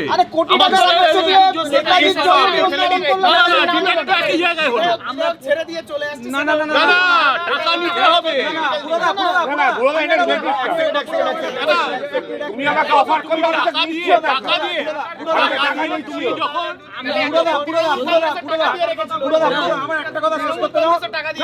আমি একটা কথা শুরু দিই, তোমার যে প্রথম স্টেটমেন্টটা দিলে আরেকবার রিপিট করো, যেটা একটু এর আগে বললে আলোচনার জায়গা, যে গণতান্ত্রিক পদ্ধতিতে আলোচনার মাধ্যমে হয়ে উঠবে। গণতন্ত্রে বিশ্বাস করো তো? আলোচনায় বিশ্বাস করো তো? তাহলে এই বিলটা যখন আসছিল তখন গণতন্ত্র আলোচনাটা কোথায় উঠে গেল? দেশবাসী তো vote কেন?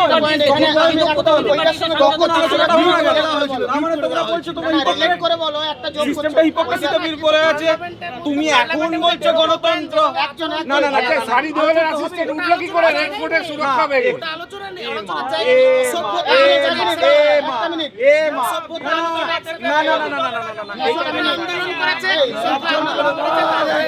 এইটা ভুল কথা বলছো, এইটা ভুল কথা বলছো। যখন স্মৃতি ইরানি, অরুণ জেটলি গলায় গ্যাসের নিয়ে পার্লামেন্টের অফিসের সামনে পার্লামেন্টের সামনে যখন বসেছিল, ওটাকেও আমরা বলেছি হ্যাঁ ওটা ঠিক করেছে। আজকে তুমি হিপোক্রেটিক কথা বলছো, তুমি চেঞ্জ করছো। খাদ্যের যেখানে অভাব আছে ভারতবর্ষের মতো দেশে, সেখানে যদি আমি একটা সাধারণ মানুষ, যদি আমি কৃষকদের সাথে দাঁড়াই, তাতে অপরাধটা কথা আমাকে বুঝে। যারা প্রাইভেট প্লেয়ারের যারা মালিক, তারাও তো চালগম থেকে উৎপন্ন জিনিসই খাবে, তারা তো সোনা রূপো খাবে না রে বাবা। হ্যাঁ নিশ্চয়ই তো, রিলায়েন্সের মুকেশ আম্বানির ভাত ডালি খাবে, কিংবা রাজমা চাওয়াল খাবে। ভবিষ্যতে এরকমই তার হয়, কেনার দামে ক্ষমতা ওরা কি আছে? বুঝতে পারবে, আমাদের কৃষকরা যদি কৃষি বন্ধ করে দেয়, যদি পুরোটাই লসে যায়, কৃষি বন্ধ করে দেয়, তারাই বা খাবে 1 কোটি 2 কোটি 5 কোটি টাকা দিয়ে ফোড়ে যে ব্যবসাটা করছে তারা, বা 10 কোটি ধরেই নিলাম 10 কোটি টাকা দিয়ে ব্যবসাটা করছে তাদের, না আমি বলছি 10 কোটি 100 কোটি টাকা দিয়ে যে ফোড়েগুলো এখন যে কাজ করছে তারা করছে, তারা যদি বাজারে মজুত করে এখন আলুর দাম 3 টাকা থেকে 6 টাকা থেকে পৌঁছে দিতে পারে 50 টাকা 100 টাকা, আর যে হাজার হাজার লাখ লাখ কোটি টাকা নিয়ে বসে আছে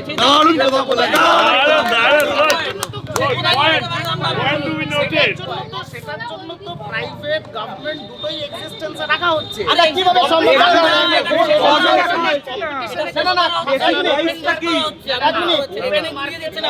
খাদ্যের প্রশ্নে এই নিয়ম, খাদ্যের প্রশ্নে কথা বলছি, ধরুন খাদ্য এবং মেডিসিন, ফুড এবং চালের দাম, ফুড এবং মেডিসিন, গভর্নমেন্ট আজকে দাম না 2200 টাকা কেজি কুইন্টাল, ওরা দিল ধরো 2800 কি 3000 টাকা দিল, ঠিক কৃষক কাকে বেচবে? না না, প্রশ্ন হচ্ছে ফুড কৃষক কাকে বেচবে? এই যে আমরা বেশি পাবে, এই যে এতদিন পর্যন্ত দাম বেশি পাবে। তাহলে গভর্নমেন্টের হাত থেকে গভর্নমেন্টের যে নিয়ন্ত্রণের কথা বলা হচ্ছে, ফ্রি মার্কেট হয়ে গেল, ফ্রি মার্কেট হয়ে গেল। গভর্নমেন্টের নিয়ন্ত্রণ নেই তো। আজকে আমরা এখানে আমরা যারা বসে আছি, একটু খবর নিলে দেখবো প্রত্যেকটা পরিবারের একটা ক্রায় রয়েছে।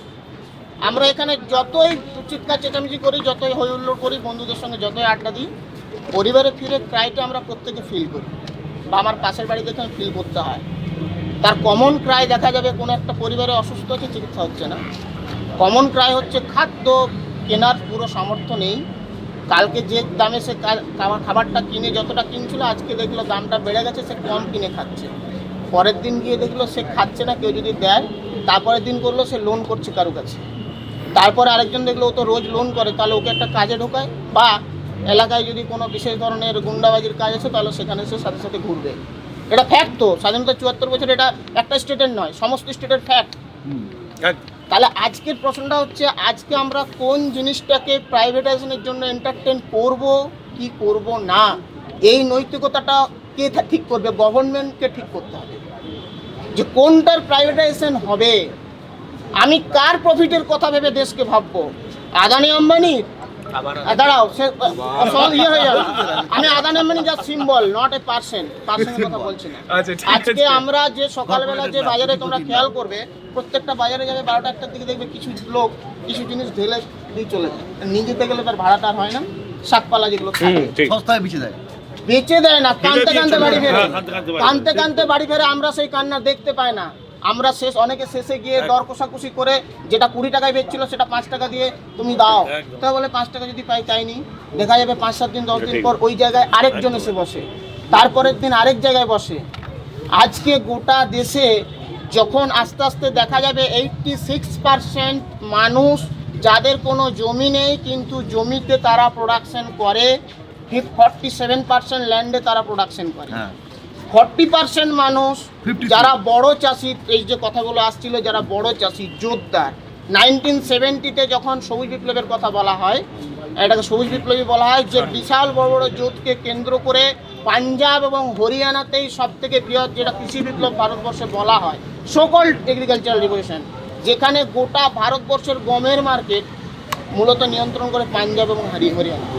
এবং সব থেকে বড় জোরদার শুধু নয়, সেখানে বিশাল সেকশন ওই 86%-এর আওতাভুক্ত যাদের জমি নেই, তারা সেখানে কাজ করে। ফলে একদিকে যেমন এটা ঠিক, সেখানে বড়লোক চাষি আছে, আবার এই সেকশন তারা একই সঙ্গে কৃষক, একই সঙ্গে শ্রমিক, একই সঙ্গে মানে তারা ফসল ফলায়, একই সঙ্গে তাদের নিজেদের জমি নেই। তাহলে এই প্রশ্ন যাদের রয়েছে, ধাপে ধাপে যখন দেখা যাবে ওই যে প্রশ্নটা এলো যে একটা জায়গায় মানে যে প্রোডাকশনটা হচ্ছে, আমার লোকাল একটা অংশ তারা তুলনামূলক চাষিকে কম দিচ্ছে দাম, আরেকটা অংশ বাইরে থেকে আসছে, গভর্নমেন্ট বলে দিয়েছে তাদের ক্ষমতা বেশি ক্যাপিটাল আছে, তারা বেশি দামে ফসলটা নিচ্ছে। ফলে কিছুদিন পর যখন দেখা যাবে যে ছোট পুঁজি এবং বড় পুঁজির যে লড়াই, সেই লড়াইটার যে নিয়ন্ত্রণ সরকারের হাতে একটা রাশ ছিল।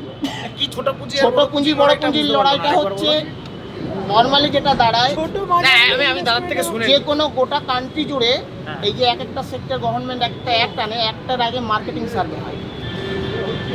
মার্কেটিং তুমি দাদা বলো ছোট পুঁজি না বলছি মার্কেটিং সার্ভে, ক্যাপিটালিস্ট আর বড় ক্যাপিটাল মার্কেটিং ক্যাপিটালিস্ট মানে এখানে ক্যাপিটালিস্ট আক্ষরিক করতে তার বললে কাছে কম পুঁজি, কম ক্যাপিটাল, কম ক্যাপিটাল তুই আর আমি একই ব্যবসা যারা করছি, রিজিওনাল তোর কাছে মার্কেট বেশি কন্ট্রোল ক্যাপিটাল, আমার করে, কাছে এই কম যে ক্যাপিটাল। যারা মানে রিজিওন ছোট কৃষি এই যে না, বললো পুঁজি, ওয়ালমার্টের কথা, ক্যাপিটাল, এই যে ওয়ালমার্টের কথা বললো, ওয়ালমার্ট কি একটা ইন্টারন্যাশনাল কোম্পানি? হ্যাঁ গভর্নমেন্ট ছোট নাকি? ওয়ালমার্ট একটা ইন্টারন্যাশনাল কোম্পানি, Government তার ছোট। হিউজ ক্যাপিটাল, তার ক্যাপিটালটা হিউজ, রিজিওনাল ক্যাপিটাল আছে।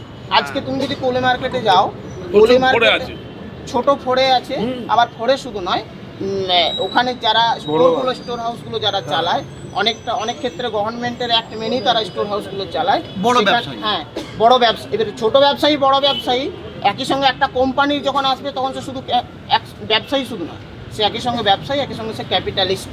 ব্যবসায়ী আর ক্যাপিটালিস্টের মধ্যে পার্থক্য আছে। বিজনেস হচ্ছে, বিজনেসের একটা এথিক্স আছে, ও বলতে পারে বিজনেস ল আছে। ওই জন্য বিজনেসটা সোসাইটিতে মানুষকে পরিষেবা দেওয়ার জন্য। বিজনেস কিন্তু কোনো পার্সনের ম্যাক্সিমাম প্রফিটের জন্য গভর্নমেন্ট একটা ডেমোক্রেটিক কান্ট্রিতে বিজনেসকে এন্টারটেন করতে পারে না।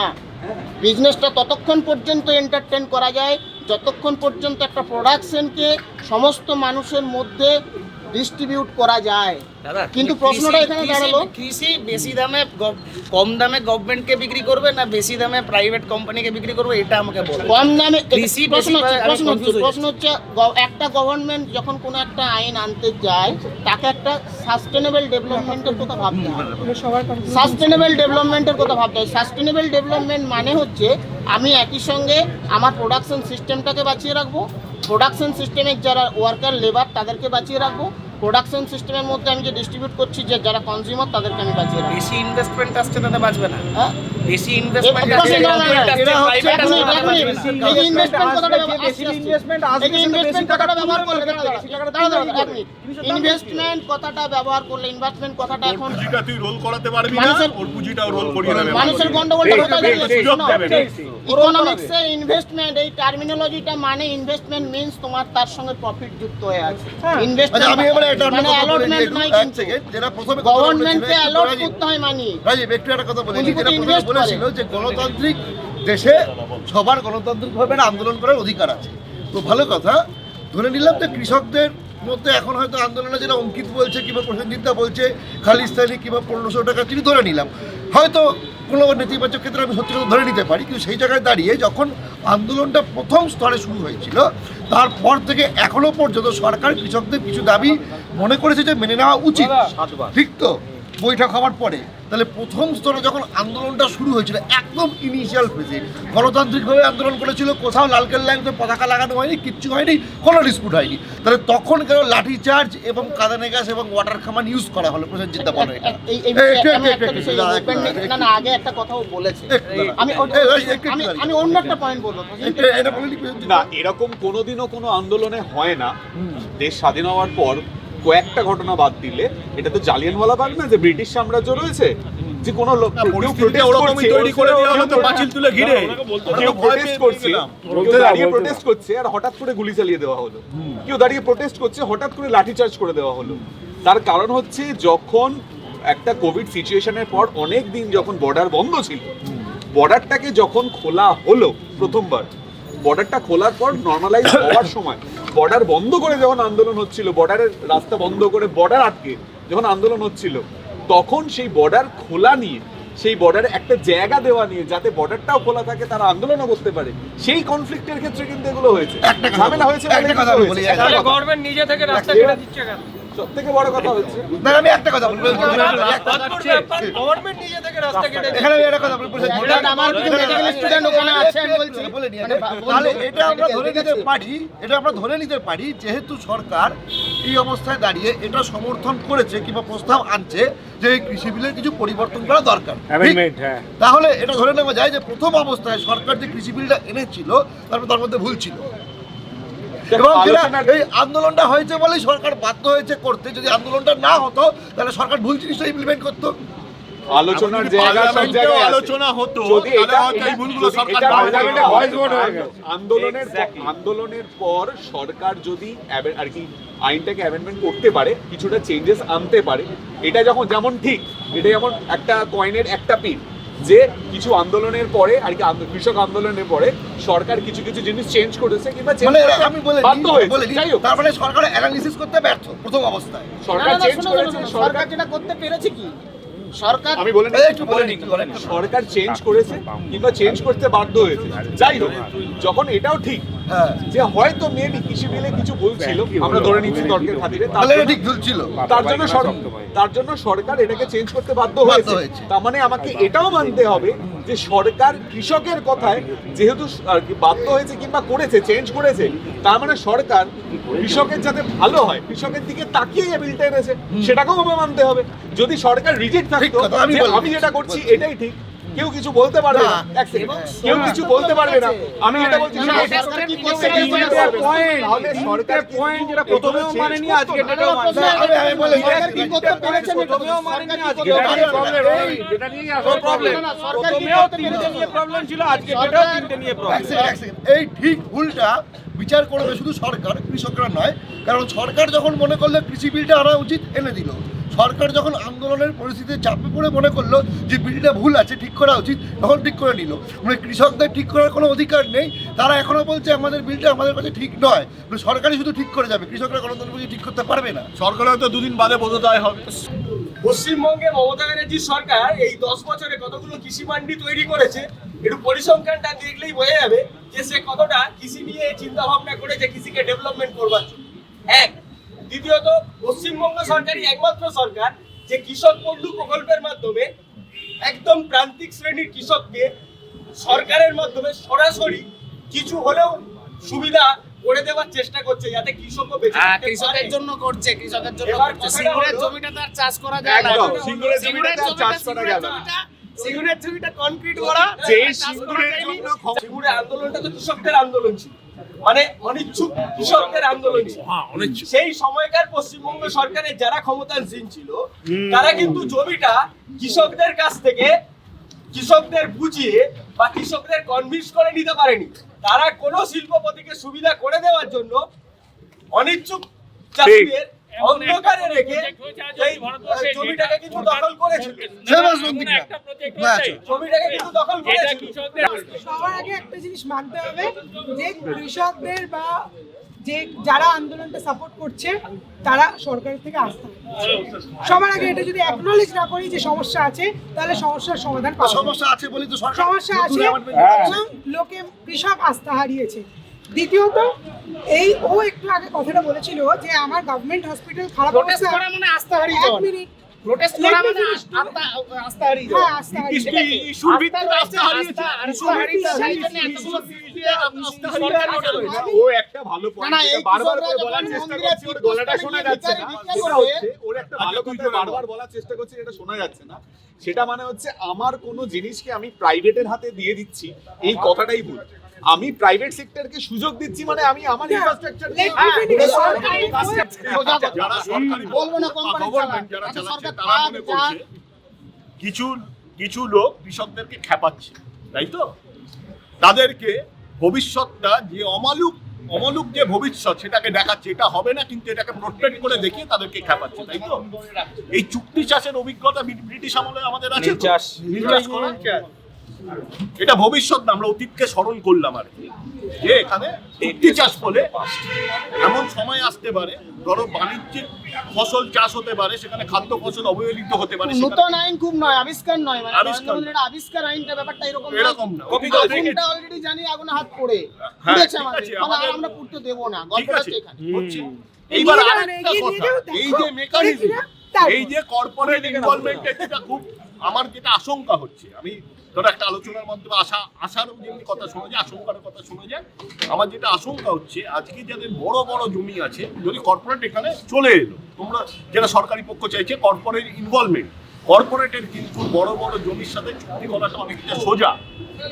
এইসব ছোট ছোট জমি আছে, যেমনি বাংলায় অপারেশন বর্গা হয়েছে, তারপরে সব ছোট ছোট ছোট ছোট জমি।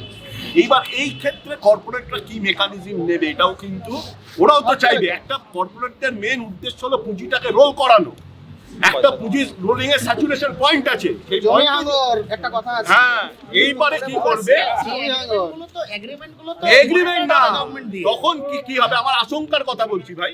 একটা বডি বলো দেখিনি মনিটরিং হওয়ার জন্য গভর্নমেন্ট এই একটা বডি তুমি চোর, তুমি না না, আমি যেটা আশঙ্কার কথা বলছি, রক্ষী কি এখন হয়তো ছোট ছোট জমিকে acquire করতে, আমাকে বলতে দাও, বলতে দাও। তখন হয়তো আমার আশঙ্কার কথা বলছি ভাই, তখন হয়তো ছোট ছোট জমিকে অ্যাকোয়ার করতে যারা ল্যান্ড মাফিয়াদেরকে এরা কিন্তু নামিয়ে দেবে তাই তো হবে। বিভিন্ন ছলে বলে কৌশলে। হয়েছে, এটা আগেও হয়েছে। না না না না না, আশঙ্কার কারে বাবা, না না, আমি আশঙ্কার কথা আমি বলতে পারবো না, নামিয়ে দেবে।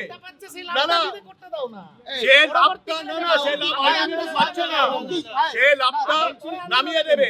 এবার এমনও হতে পারে, এমনও দলমত নির্বিশেষে এমনও হতে পারে, যেমনি টাটার কাছে জমিটা জনস্বার্থের বিনিময়ে সরকার একবার করে তুলে দিয়েছিল, এরকম হয়তো কোনো কোম্পানির কাছে এত বিঘা জমি সরকার একবার করে বলবে তোমরা ক্ষতিপূরণ নিয়ে নাও, এই বিঘা জমিটা আমি চাষ করার জন্য আমি অন্য কাউকে তুলে দিলাম, এটাও কিন্তু হতে পারে। জানো কি